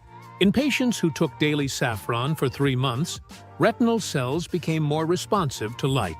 The world literally became brighter. And beyond mood and memory, scientists are exploring saffron's potential to protect the heart, balance blood sugar, and ease inflammation in the digestive system. Each discovery confirms what healers long ago described in simpler words: to strengthen life from the inside out. Yet, science also teaches humility. Not every benefit is fully proven. Not every result can be replicated yet. But the trend is undeniable. Saffron stands among nature's most promising allies for healthy aging and emotional balance. It's not about chasing youth forever. It's about nourishing the systems that make youth possible: our brain, our mood, our eyes, our heart. And perhaps that's why modern researchers speak of saffron not as a supplement, but as a functional food, something that bridges nourishment and therapy, flavor and function, body and spirit. When you think about it, that's exactly how the ancients saw it too. So as we leave the laboratory and return to the kitchen, the next question is simple. How can we invite saffron back into our daily lives in a way that's practical, mindful, and true to its essence? Part 4. Bringing saffron into daily life. Now that we know what saffron can do, the next question becomes, how can we bring it into our everyday lives? Because true healing doesn't happen in rare moments of discovery. It happens in small, daily rituals. And saffron, humble, fragrant, golden, fits beautifully into that rhythm. You don't need much. In fact, saffron teaches moderation. A few threads a day, just 3 to 5, can already work their quiet magic. One of the simplest ways is through saffron tea. Soak a few strands in warm water for 10 minutes. Watch as the color blooms, from clear to gold, from gold to amber. Add a touch of honey or a squeeze of lemon if you like. Then take a moment before you drink. Let it be more than hydration. Let it be a pause, a mindful act of gratitude. Or you can make golden milk. Warm a cup of milk or almond milk, add saffron and a tiny pinch of turmeric. Stir slowly until the hues merge like a sunset in a cup. This ancient combination calms the nerves, eases digestion, and helps the body unwind before rest. For those who love to cook, add saffron water to your rice, soups, or desserts. Its aroma lifts the mood even before the first bite. And if you prefer supplements, standardized saffron extracts, around 30 to 50 milligrams a day, have been studied for mood and cognitive support. But remember, more isn't better. Saffron is potent. Stay within balance, especially if you're pregnant or taking medication for mood or blood pressure. Always consult your doctor before turning it into a habit. And a small note on quality. True saffron blooms slowly in warm water, its color deepening with patience. If it turns bright red too fast, it's likely synthetic or dyed. Let the thread teach you this simple truth. Authentic things take time. When you prepare saffron mindfully, you're not just nurturing your body, you're nurturing your awareness. It reminds us that healing can be beautiful, and that the smallest details can carry the greatest power. So tonight, as you sip that golden cup, know that you are continuing a tradition shared by thousands of generations before you. A quiet act of renewal, one that begins not in the body, but in the heart. Part 5. The balance of cost and value. We often hear people say, saffron is the most expensive spice in the world. And yes, it is. Ounce for ounce, it costs more than gold. But its real worth was never meant to be measured in dollars or weight. Its value is written in patience, in devotion, in the quiet rhythm of hands that rise before dawn to harvest something fleeting and beautiful. Each gram of saffron comes from tens of thousands of blossoms, each blossom opened by nature for only a few hours. It takes hundreds of human hands to gather what will later fill a single small jar. That's not just agriculture. It's artistry. It's mindfulness turned into motion. When you hold even a pinch of true saffron, you're holding time itself. Time from the fields, from the sun, from every person who touched it with care. And when you use it, you're invited to do the same. To treat it not as a luxury, but as a teacher. Saffron reminds us that the rarest things in life are not defined by quantity, but by presence. It asks us to slow down, to savor, to be fully aware of the moment we live in. Because when we pause long enough to notice color, fragrance, and warmth, we begin to understand this is what wealth truly feels like. So yes, saffron may be costly, but maybe the real question isn't, is it worth the price? Maybe it's, what do we gain when we honor something so carefully made? In that sense, saffron is more than spice. It's a small, fragrant reminder that value doesn't come from possession, but from appreciation. And that understanding is itself a form of youth, a way of living that keeps the heart soft, the senses awake, and the spirit quietly rich. So, is saffron truly the fountain of youth? Maybe not in the way legends once promised. It won't stop the clock, erase time, or freeze our reflection in the mirror. But maybe it offers something deeper, a lesson in patience. A reminder that the most powerful forms of renewal don't come from resisting change, but from embracing it. Saffron teaches us that beauty isn't in permanence. It's in presence, in being awake to each breath, each color, each season of our life. Each thread of saffron is a story of transformation, a fragile flower that blooms for just a few hours at dawn, then fades by midday. Yet in that short moment, it gives the world its color, its warmth, its healing. Perhaps that's what staying young really means. Not fighting time, but learning to live within it, fully, gratefully, gently. Youth is not about skin or strength. It's about spirit. The willingness to keep discovering, to keep loving, to keep glowing, even through change. So the next time you brew saffron in warm milk, or sprinkle its golden hue over your meal, pause for a moment. Let its color remind you of the sunlight that lives within you. A light that doesn't age, doesn't fade, doesn't depend on years. You are that light. Saffron simply helps you remember it. And maybe that's the real secret the ancients knew, that healing isn't just about adding years to life, but adding life to your years. So tonight, take a deep breath, sip your tea slowly, and whisper a quiet thank you for the gift of time, for the patience of nature, and for the simple beauty of being alive. Because youth is not something we chase. It's something we nurture, moment by moment, with presence, kindness, and grace. Thank you for watching Healing Good Life. If this story touched your heart, share it with someone who could use a little light today. And remember, the golden thread of healing has always been within you.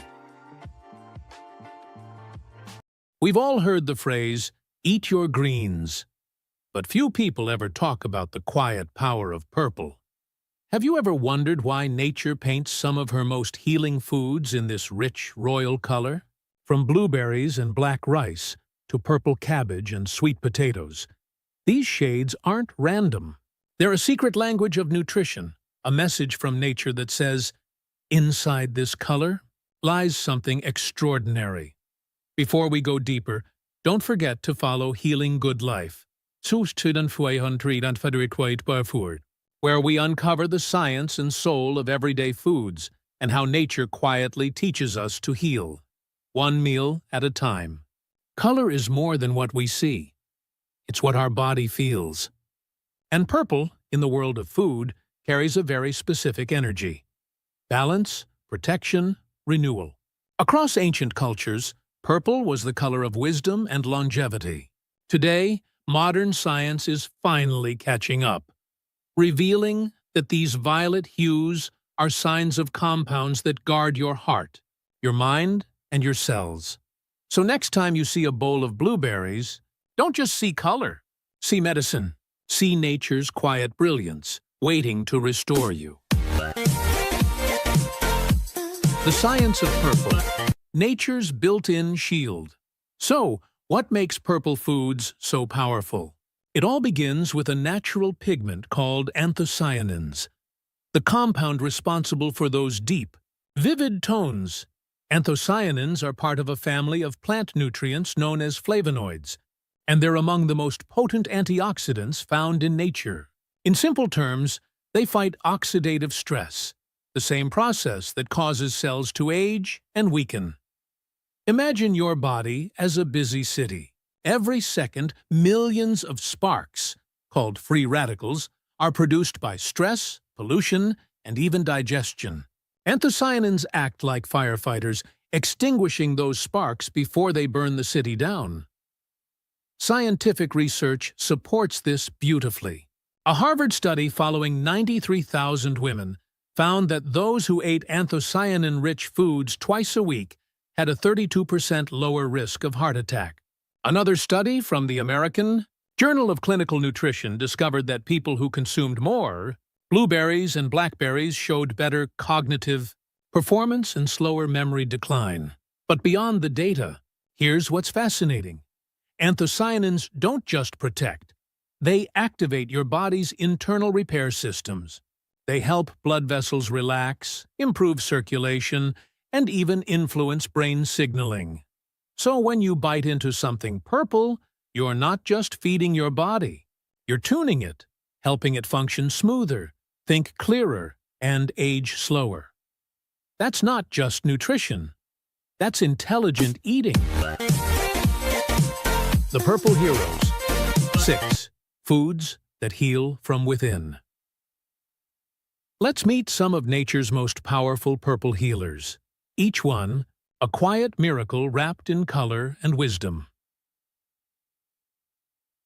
Number 1. Blueberries. The brain's best friend. Tiny but mighty. Blueberries are often called brain berries, and science agrees. They protect neurons, boost memory, and calm inflammation throughout your nervous system. In a 2020 study from the University of Exeter, older adults who drank blueberry juice daily showed improved brain function within just 12 weeks. But beyond numbers, blueberries teach us something simple. Small things, done consistently, change everything. Sprinkle them on your breakfast, and you're not just eating fruit, you're feeding focus, joy, and mental clarity. Number 2. Purple sweet potatoes, the Okinawan secret. In Okinawa, Japan, home to some of the longest living people on Earth, purple sweet potatoes, or imo, are eaten almost every day. Rich in anthocyanins and resistant starch, they balance blood sugar, nurture your gut, and fuel your body gently for hours. These roots aren't just food, they're tradition. Elders say they ground the spirit, steam them, roast them, or blend them into soup. Each bite carries the wisdom of generations who lived long, calm, and content. Number 3. Black rice, the emperor's grain. In ancient China, black rice was once reserved only for emperors. They called it the forbidden rice. Deep, glossy, and rich in antioxidants, it supports liver detox, strengthens the blood, and offers iron and fiber in every serving. 1 cup of black rice is more than nourishment. It's history, a royal reminder that real luxury doesn't come from gold, but from grains that heal. Number 4. Purple cabbage, the gentle cleanser. Bright, crunchy, and full of life. Purple cabbage is one of nature's best natural cleansers. Its compounds help reduce inflammation, fight toxins, and even protect against certain cancers. Just 1 cup gives you over half your daily vitamin C. Toss it into salads, wraps, or ferment it into vibrant kimchi, and let its color remind you. Healing can be simple, joyful, and beautiful. Number 5. Purple grapes, the longevity jewel. Plump, sweet, and full of energy. Purple grapes are nature's tiny longevity capsules. They contain resveratrol, a plant compound known to protect your heart, your skin, and even your mind. In every grape, Adrain, Tardidid and Tartary, there's a message from nature. Take care of your heart. It's the rhythm of your life. Eat them fresh, freeze them for snacks, or sip on grape juice with no added sugar. Every sip is a toast to youth that lasts from the inside out. Number 6. Eggplant, the protector. Don't peel off that glossy skin. That's where the anthocyanins live. Eggplants help regulate cholesterol, protect cell membranes, and support healthy circulation. When roasted or grilled, they become soft and smoky, a perfect balance between comfort and nourishment. Add them to your meals as a reminder. Strength doesn't have to be loud. Sometimes it's quiet, purple, and deeply grounding. Each of these foods carries a story of soil, sunlight, and survival. And when you eat them, that story becomes part of you. They're not just ingredients, they're allies, gifts from nature, teaching us that color isn't decoration. It's information. It's healing. It's life. The color connection. Science meets spirit. Purple isn't just a color. It's a frequency. A vibration that touches both body and soul. In color psychology, purple represents wisdom, calm, and healing. It lives between blue and red, between the cool stillness of peace and the warm pulse of energy, just like the balance your body quietly craves every day. In ancient traditions, this connection runs deep. In Ayurveda, purple foods align with the crown chakra, the energy center of clarity, awareness, and spiritual connection. When you eat them, you're not just feeding your body. You're reminding your spirit to come home, to slow down, breathe, and reconnect with purpose. Science has its own language for this same truth. Studies in color therapy and visual neuroscience show that simply looking at shades of violet can lower blood pressure, reduce stress hormones, and ease anxious thoughts. Your eyes send a gentle signal to your brain, and your body listens. Heart rate softens, muscles release, breathing slows. That's the quiet magic of purple at work. So when you prepare a meal full of color, you're not just nourishing your organs, you're rebalancing your entire system. You're turning food into communication, a dialogue between your mind, your cells, and the earth that sustains you. Because food isn't just fuel, it's language. And purple? Purple is nature's whisper that says, breathe, heal, begin again. How to add purple to your plate. Practical guide. The beauty of this journey is that you don't have to change everything overnight. Healing happens through small, mindful choices. One meal, one color at a time. Let's start simple. Morning. Begin your day with color and calm. Add a handful of blueberries, blackberries, or purple grapes into your smoothie. Top your oatmeal with diced plums or steamed purple sweet potatoes.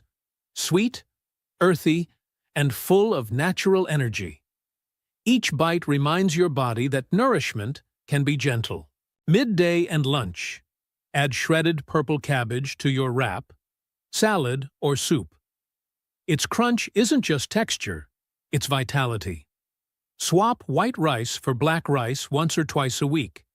It's not only beautiful, it supports liver detox and lasting energy. Let your plate look alive. Color is nature's signal of nutrients. Dinner. End your day with warmth and grounding. Roast purple sweet potatoes with olive oil and rosemary. Their aroma alone begins to relax the nervous system. Grill eggplant. Slices brushed with garlic and herbs. Simple, yet deeply satisfying for your heart and your senses.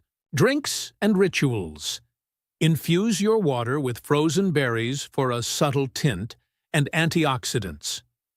Or try purple corn tea, a traditional Peruvian drink known to reduce inflammation and support circulation. Let it become your evening ritual, a cup of calm before rest. Remember, it's not about perfection. It's about color diversity. About listening to what your body needs. Every shade nourishes a different part of you. Green cleanses, orange energizes, red strengthens, and purple. Purple restores balance and peace. Eat with presence. Eat with gratitude. Because every color you welcome to your plate is another way of saying, I choose healing. The color of longevity. When you think of superfoods, you might imagine something exotic, expensive, or hard to find. But often, the most powerful healers are the simplest. Sitting quietly in your local market, shining in shades of violet and indigo. In the world's longest living communities, from Okinawa to the Mediterranean, purple foods are not trends or health fads. They're traditions, a daily ritual of love, gratitude, and nourishment.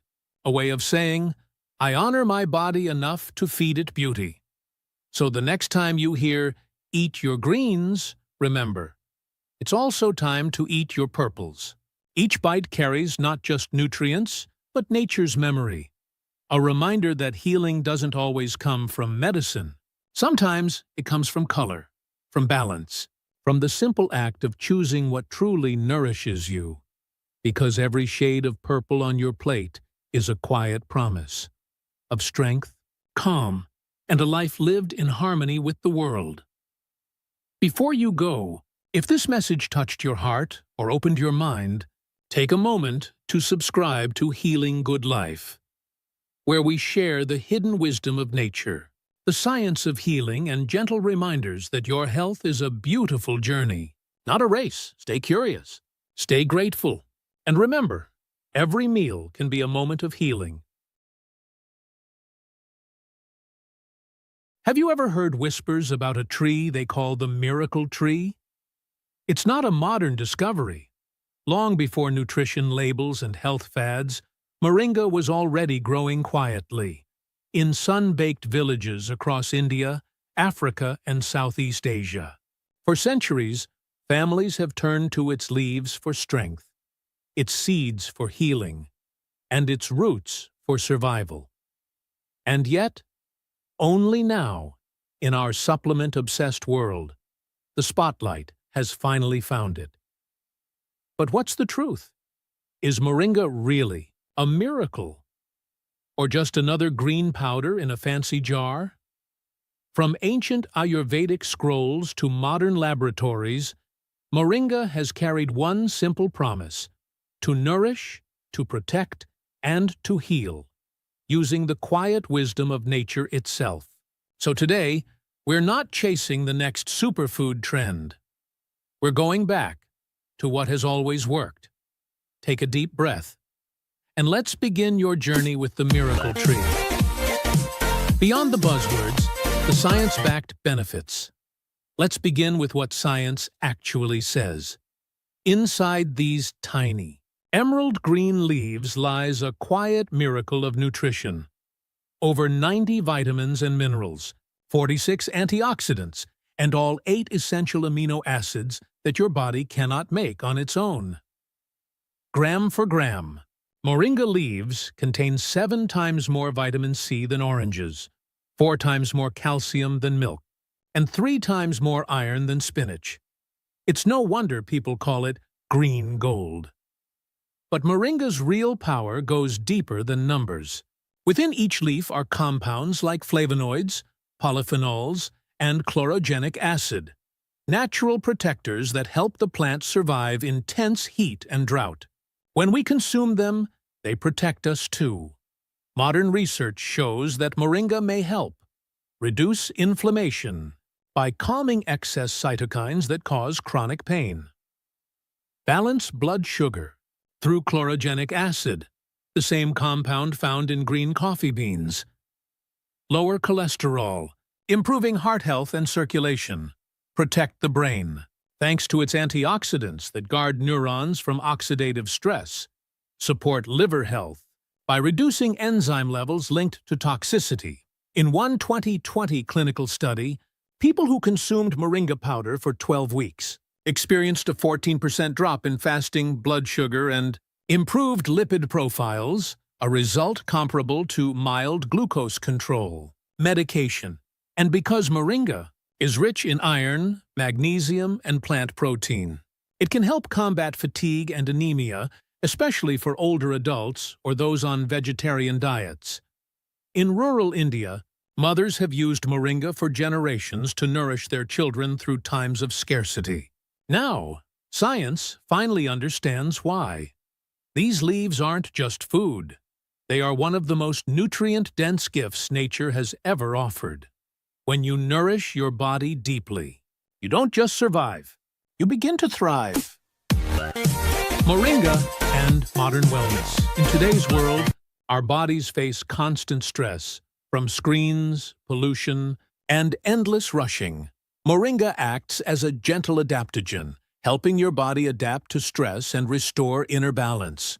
Its magnesium and amino acids naturally support better sleep and calmer moods, while its antioxidants help your cells recover from fatigue and mental fog. It also supports immunity, thanks to compounds like quercetin and beta-sitosterol, which reduce oxidative stress and enhance white blood cell response. And the benefits go skin-deep too. The same phytonutrients that protect moringa leaves from harsh sunlight help your skin resist premature aging, fine lines, and dullness, promoting a natural glow from within. This is not a miracle in a capsule. It's nature's way of gently restoring balance. One cell, one breath, one day at a time. Practical power-ups, bringing moringa into daily life. So how can you bring this miracle tree into your daily life without turning it into another health chore? The answer is simple and gentle. Start small. Add half a teaspoon of moringa powder to your morning smoothie or oatmeal. Sprinkle it over a salad, or brew it into a warm, earthy green tea in the afternoon. Its flavor is mild, a little grassy, a little like matcha. But when blended right, it feels grounding and pure. And unlike coffee, moringa gives you calm, steady energy. No jitters, no crash, just quiet focus. If you love skincare, you'll be glad to know moringa oil is rich in oleic acid, a natural moisturizer that softens fine lines and restores elasticity. After a few weeks of daily use, many people notice clearer skin, smoother digestion, and a calm, centered energy throughout the day. Some even report fewer sugar cravings, because moringa's minerals help stabilize insulin response, helping you eat more mindfully and less impulsively. But here's the truth. Moringa isn't a magic pill. It won't detox your body overnight, and it can't replace a balanced meal. Instead, think of it as a way to bring back what modern life has slowly taken away. Real, plant-based nourishment, a quiet reset. A gentle tune-up that builds resilience over time. A few mindful notes. If you're pregnant, nursing, or taking medication for blood sugar or blood pressure, check with your doctor before using moringa regularly. It's powerful, but every body is beautifully unique. Moringa's global footprint, from soil to soul. The story of moringa isn't just about nutrition. It's about transformation. Across Africa and Asia, moringa trees are breathing life back into lands once silenced by drought. They grow fast, even in the poorest soils, and every part of the tree has a purpose. The leaf, the seed, the pod, the root. In small villages across Kenya, women's cooperatives plant moringa to feed local schools and to build steady income for their families. In the Philippines, it's called malunggay, the mother's best friend, a symbol of care used to boost milk for nursing mothers and to fight childhood malnutrition. The United Nations once called moringa the tree of the century, a sustainable answer to hunger and micronutrient deficiency. Its leaves can be dried and stored for months without losing nutrition. A lifeline in regions where fresh vegetables are rare, and moringa's healing doesn't stop with people. It heals the planet too. These resilient trees restore soil fertility, capture carbon, and help reverse desertification, turning barren earth into green, living oases. Every tree planted is a quiet act of hope.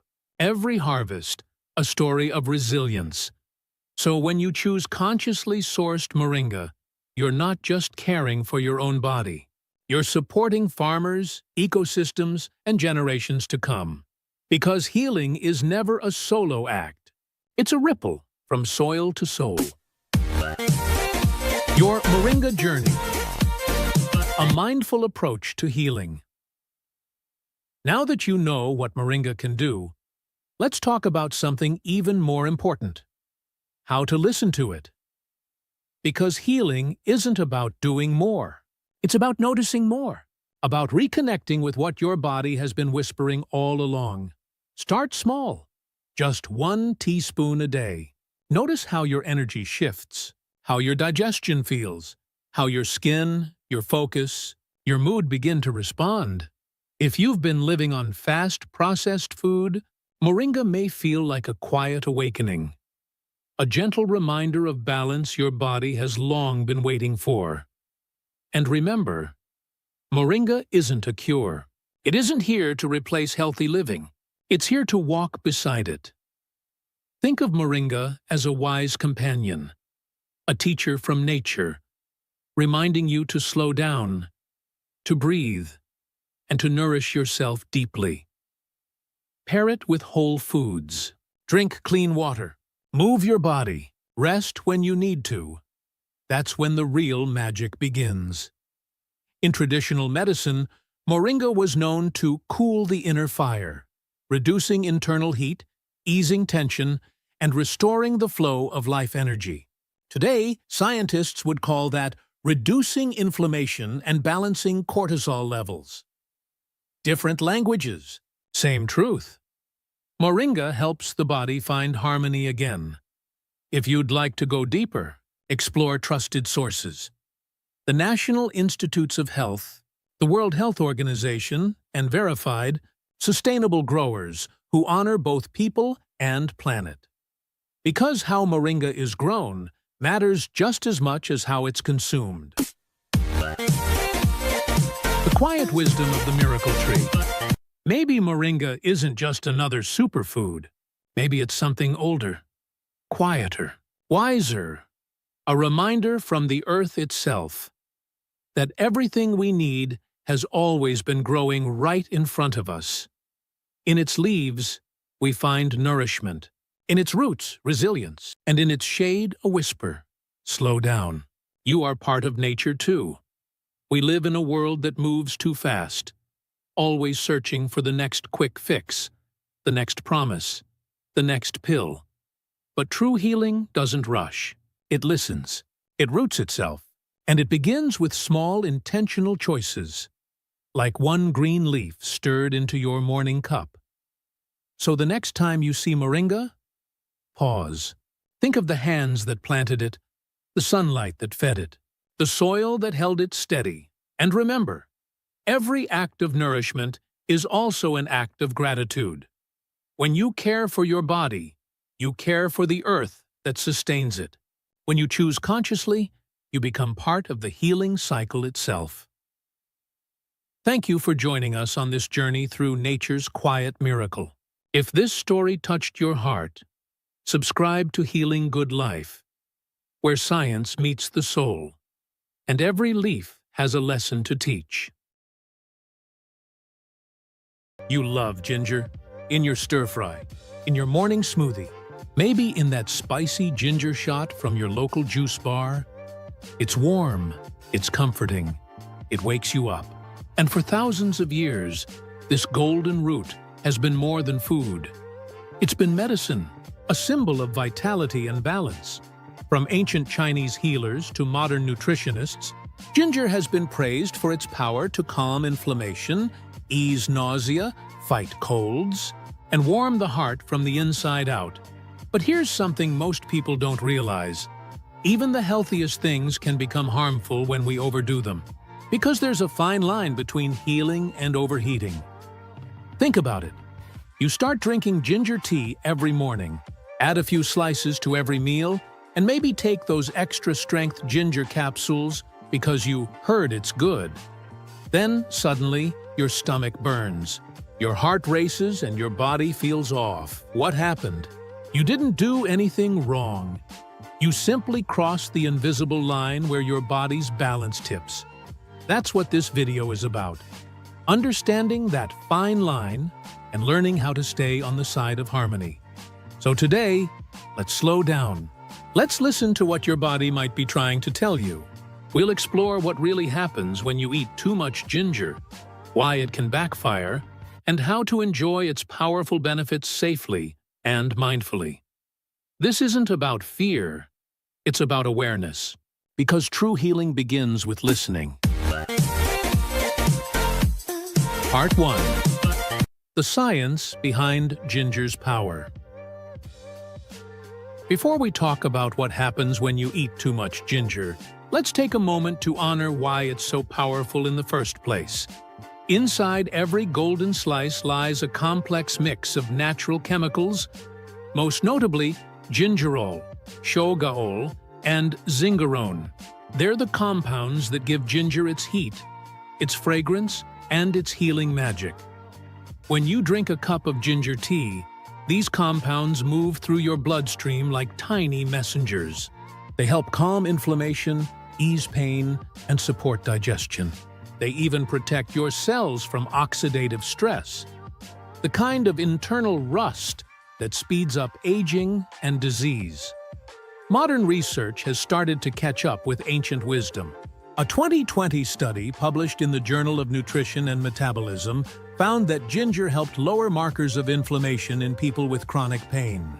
Another small clinical trial in the US suggested that daily ginger consumption could improve circulation and reduce muscle soreness after exercise. So, yes, ginger truly is a healing food. That's why you'll find it in cold-pressed juices, wellness shots, and even trendy coffeehouse lattes across America. But here's the catch. These same active compounds that heal your body can also overstimulate it when taken in excess. Think of ginger like natural caffeine, stimulating in small doses, but overwhelming if you keep pouring it in. Gingerol, for example, increases digestive activity and boosts circulation. That's great when your system needs a nudge. But if you're already sensitive, those same effects can make your stomach churn or cause your heart to race. Your body doesn't hate ginger. It just craves balance. And that's what most people miss. In our culture of more is better, we often treat health foods like miracles we can't get enough of. But your body isn't a trend. It's a rhythm. It needs time, rest, and moderation to stay in harmony. So as we go deeper, remember, ginger's power isn't just in what it does, it's in how much and how often you use it. Part 2.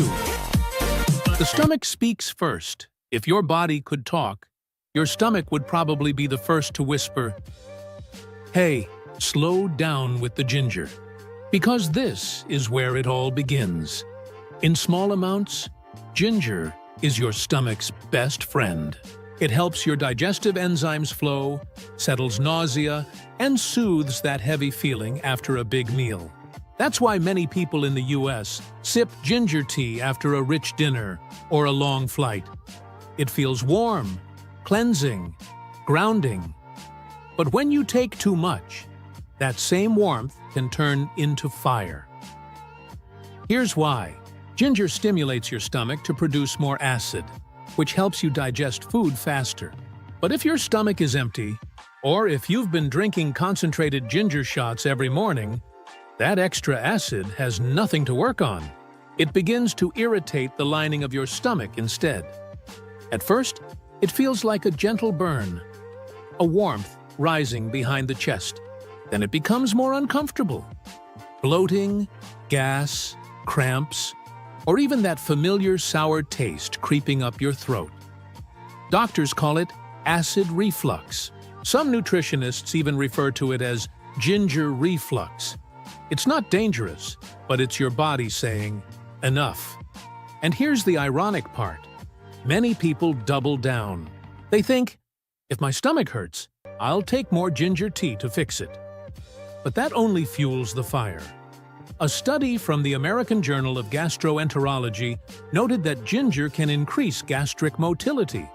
Basically, it makes your stomach muscles more active. Great for slow digestion. Not so great if your stomach is already sensitive. So, what's the fix? Simple: timing and balance. If you love your ginger tea, drink it after meals, not on an empty stomach. Add honey or lemon to soften its intensity. And if you're a fan of those strong ginger shots sold at juice bars, try cutting them with warm water or using them every other day. Your stomach isn't weak. It's wise. It's teaching you something beautiful. That comfort, even from a healing root, comes from rhythm, not repetition. Part 3. The blood connection. Now, let's move deeper, from your stomach to your bloodstream. This is where ginger's warmth really begins to show its strength. For centuries, healers believed ginger warmed the blood, helping energy and circulation flow freely through the body. And modern science agrees. Ginger naturally contains compounds called salicylates, the same family of chemicals found in aspirin. They thin the blood slightly, allowing it to move more easily through your veins and arteries. That's one reason your hands or feet may feel warmer after a cup of ginger tea on a cold morning. In moderation, this effect is wonderful. It can help lower clot risk, support heart health, and improve oxygen delivery throughout your body. That's why many Americans drink ginger tea during winter, or after long hours sitting at a desk. It gets things moving again. But when you consume too much, that same flow can become too much of a good thing. If your blood becomes overly thin, you might notice small bruises that appear for no reason, gums that bleed easily after brushing, or even prolonged bleeding from minor cuts. If you're already taking medications like aspirin, ibuprofen, or prescription blood thinners such as warfarin, too much ginger may quietly intensify their effects. And while this might sound minor, it's your body's gentle way of saying, "I'm working overtime." A 2019 clinical review from the Journal of Herbal Pharmacology warned that combining ginger supplements with anticoagulant drugs can increase bleeding risk in sensitive individuals. So what can you do? Don't panic. Just be mindful. If you take daily medication that affects circulation, limit ginger to small culinary amounts, like a few slices in a cup of tea or a meal. Skip concentrated capsules or ginger shots unless approved by your doctor. Your blood is sacred. It's the river that keeps your body alive, and it thrives in balance, not extremes. Ginger's warmth is meant to comfort you, not flood your system. So let it stay gentle, a spice that supports your flow, not one that overwhelms it. Part 4. Blood sugar and energy. When too low isn't good. For many people, ginger is part of a healthy routine. A warm tea in the morning, a few slices in a smoothie, or a shot of juice before hitting the gym. And there's a good reason for that. Ginger helps your body respond better to insulin, the hormone that regulates blood sugar. It supports stable energy, reduces sugar cravings, and can even prevent that mid-afternoon energy crash. In small doses, it's a quiet hero. But like all heroes, when overused, it can cause chaos. When you take large amounts of ginger daily, especially alongside blood sugar medication, your glucose levels can drop too low. That's called hypoglycemia, and it can leave you feeling dizzy, shaky, weak, or anxious. Sometimes it happens subtly. You stand up too fast and feel lightheaded, or you skip breakfast and only drink a strong ginger shot, and your hands begin to tremble. It's not that ginger suddenly became harmful. It's that your body's natural equilibrium is being pulled too far in one direction. Indeed, 2021 report in the Journal of Complementary Medicine found that participants consuming high doses of ginger extract experienced mild but noticeable decreases in fasting blood glucose levels, especially when combined with diabetes medication. So, if you're diabetic or sensitive to sugar changes, think of ginger as a support, not a solution. You don't need to quit it. You just need to pace it. Try adding your ginger tea after a balanced meal, instead of drinking it first thing in the morning.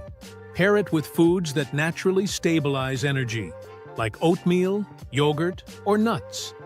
If you ever feel weak or jittery after consuming ginger, don't ignore it. That's your body whispering for gentleness. Energy isn't about constant stimulation. It's about steadiness, like a candle that burns evenly, not one that flares up and burns out. So, the next time you reach for that fiery ginger shot, pause and ask, do I need energy or do I need balance? Your body will always know the answer. Part 5. Your mouth, skin, and nerves. React. If your stomach was the first to whisper, your skin and nerves are often the next to speak, because ginger doesn't just warm you from the inside. You can feel its fire. Take a bite of raw ginger, and there's that familiar burn. It tingles, then spreads, almost like electricity waking up your senses. That's gingerol at work, the same compound responsible for ginger's heat and its healing. It boosts circulation, increases alertness, and in small amounts even helps fight inflammation. But when it becomes too much, your body's language changes. Your tongue may feel numb, your lips tingle, your throat burns long after swallowing. Sometimes, even your skin reacts, with redness, warmth, or mild irritation after applying ginger topically. This isn't detox, it's overstimulation. Your nerve endings are simply saying, "I've had enough." In fact, a 2022 review in the Dermatologic Therapy Journal reported that concentrated ginger extracts, essential oils, and topical creams caused mild irritation in about 15% of sensitive users, especially when applied without dilution. And it's not just on the skin. People who take highly concentrated ginger capsules or chew large raw pieces daily sometimes describe a persistent burning tongue sensation. That's your mucous membranes being inflamed by too much active compound. So what can you do? Listen early, not late. If your mouth or skin feels too warm, take a break for a few days. Switch to milder forms, like brewed tea or cooked ginger in meals. Or try blending it with calming herbs such as mint, chamomile, or cinnamon. Remember, healing isn't about pushing harder. It's about responding sooner. Your body isn't punishing you when it reacts. It's protecting you. It's reminding you that nature's medicine is powerful, and power always needs respect. So the next time your tongue burns from that fiery ginger shot, don't tough it out. Smile, sip some water, and thank your body for letting you know its limits. That's not weakness. That's wisdom. Part 6. The balance point. How much is too much? So, where's the line between healing and harming? How much ginger is too much? For most healthy adults, nutrition experts recommend staying under 4 grams of ginger per day. That's roughly 1 teaspoon of freshly grated root, or about 2 cups of mild tea. It doesn't sound like much, does it? But that's all your body really needs to unlock the benefits without overwhelming your system. If you're drinking ginger tea morning, noon, and night, or taking concentrated supplements every day, it might be time to pause and recenter. Because more ginger doesn't mean more healing.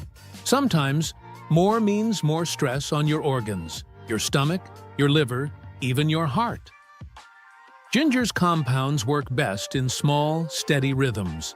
Your body knows how to use what it needs and let go of the rest, if you give it space to breathe. Try rotating your healing habits. One day ginger, the next day mint, lemongrass, or turmeric. They're all calming and cleansing in their own ways, and together they create a gentle rotation, a dance of balance your body will thank you for. If you love your daily ginger shot, turn it into a weekly ritual instead. Sip it mindfully. Let the warmth spread through your chest. Notice the moment it shifts from comfort to heat. That's your signal to stop. Healing isn't about control. It's about conversation. Your body is always talking. Through sensations, cravings, energy shifts. You don't need a lab test to tell you when it's too much. You just need to listen. A 2020 survey from the American Nutrition Council found that people who practiced mindful eating, paying attention to how their body felt before, during, and after a meal, reported fewer digestive issues and more consistent energy levels. That's what moderation really means. It's not restriction, it's awareness. So the next time you prepare your favorite ginger tea, slow down. Smell the aroma. Take that first sip with gratitude. Because when you approach your food with mindfulness, it becomes medicine. Not just for your body, but for your peace of mind. Part 7. When ginger heals best. Now that we understand ginger's limits, let's come back to the beauty of what it can do. When used with care, because ginger isn't the enemy. It's one of nature's most generous teachers.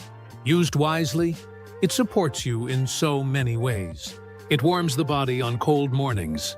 It soothes motion sickness on long road trips. It eases cramps, calms nausea, and clears congestion. And when your energy feels low, that first sip of ginger tea can feel like a gentle sunrise inside your chest. In the right moment, ginger is pure comfort, a warm hand on the shoulder, a reminder that healing doesn't need to be complicated. A 2018 study from the National Center for Complementary and Integrative Health found that participants who consumed small daily doses of ginger reported fewer cold symptoms and improved digestion. So yes, it's truly powerful. But its strength lies in consistency, not excess. That's the secret many people forget. Healing isn't found in the burst, it's found in the balance. Try using ginger intentionally. Add a few slices to warm lemon water when you wake up. Brew a mild tea after dinner to aid digestion. Mix powdered ginger with honey for a sore throat remedy. Or sprinkle a little on roasted vegetables or soups for a cozy, earthy depth. Each small ritual tells your body, I care about you. You see, food isn't just fuel. It's communication. Every sip, every bite, every aroma tells your nervous system whether you're safe, balanced, and loved. So let ginger be part of that conversation. A symbol of warmth, wisdom, and mindful self-care. The next time you prepare it, don't rush. Let the steam rise, smell the spice, feel the gratitude that something so simple can bring so much comfort. When you meet ginger halfway, not as a cure-all, but as a companion, it becomes what it was always meant to be. A healer that teaches balance, a root that connects body and soul. The gentle art of moderation. So, what really happens when you eat too much ginger? Your body doesn't rebel. It simply speaks. Through warmth that turns into burn. Through energy that turns into restlessness. Through balance that quietly slips away. It's not punishment. It's communication. Because the human body is wise. It knows when something beautiful becomes too much. And its way of saying stop isn't cruel. It's caring. When we push, it whispers. When we rush, it slows us down. When we overdo even what's healthy, it reminds us that healing was never meant to be extreme. In a world that glorifies more vitamins, more superfoods, more effort, real peace comes from enough. Enough rest, enough movement, enough nourishment. Not too little, not too much. And that's the lesson ginger teaches us. It's not just a root, it's a reflection of nature's wisdom. The same heat that brings warmth can also burn. The same spice that heals can also overwhelm. The art is in knowing when to stop and trusting that even small doses can do big things. So, if you've ever felt guilty for needing a break, from diets, from supplements, from the constant chase for better, breathe. You're allowed to rest. You're allowed to find joy in balance. Next time you sip your ginger tea, slow down. Feel its warmth. Thank it for what it gives you and for what it teaches you. Because healing isn't a sprint. It's a lifelong dance between awareness and acceptance. When you move with your body instead of against it, you don't just live longer, you live better. Stay grounded. Stay curious. Stay gentle with yourself. And remember, even the smallest act of mindfulness can transform an ordinary moment into a healing one. This is Healing Good Life, where nature's wisdom meets inner peace.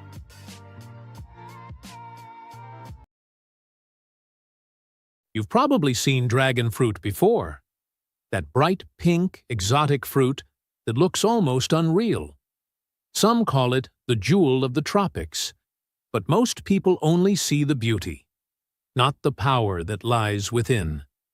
Behind that soft, sweet taste is one of nature's most underrated healing gifts. It's more than a fruit. It's a quiet healer, helping your gut, your skin, your heart, and even your energy in ways few people realize. Today, we'll uncover how this tropical treasure works deep inside your body. From the science of its vibrant colors to the calm, balanced energy it brings. So, take a deep breath, relax your shoulders, and let's explore how something so simple, so beautiful, can become a key to your healing journey. The science behind the magic. That rich pink or red color isn't just for show. It comes from natural compounds called beta-cyanins, the same pigments that make beets and amaranth so vibrant. These are powerful antioxidants that protect your cells from the wear and tear of time. Every day, your body fights thousands of tiny battles against stress, pollution, toxins, and poor diet. Over time, those battles cause inflammation, the slow, silent process behind aging, fatigue, and chronic disease. Beta-cyanins step in like tiny soldiers. They neutralize free radicals, reduce inflammation, and protect the delicate lining of your blood vessels and organs. And that's just the beginning. Dragon fruit is also rich in vitamin C, which helps your immune system stay strong, your skin stay bright, and your collagen, the foundation of youthful skin, stay firm. But here's something most people don't know. Dragon fruit isn't just about vitamins. It's about balance. Its fiber supports digestion. Its antioxidants protect your heart. And its prebiotics, yes, those special fibers that feed good gut bacteria, help your microbiome flourish.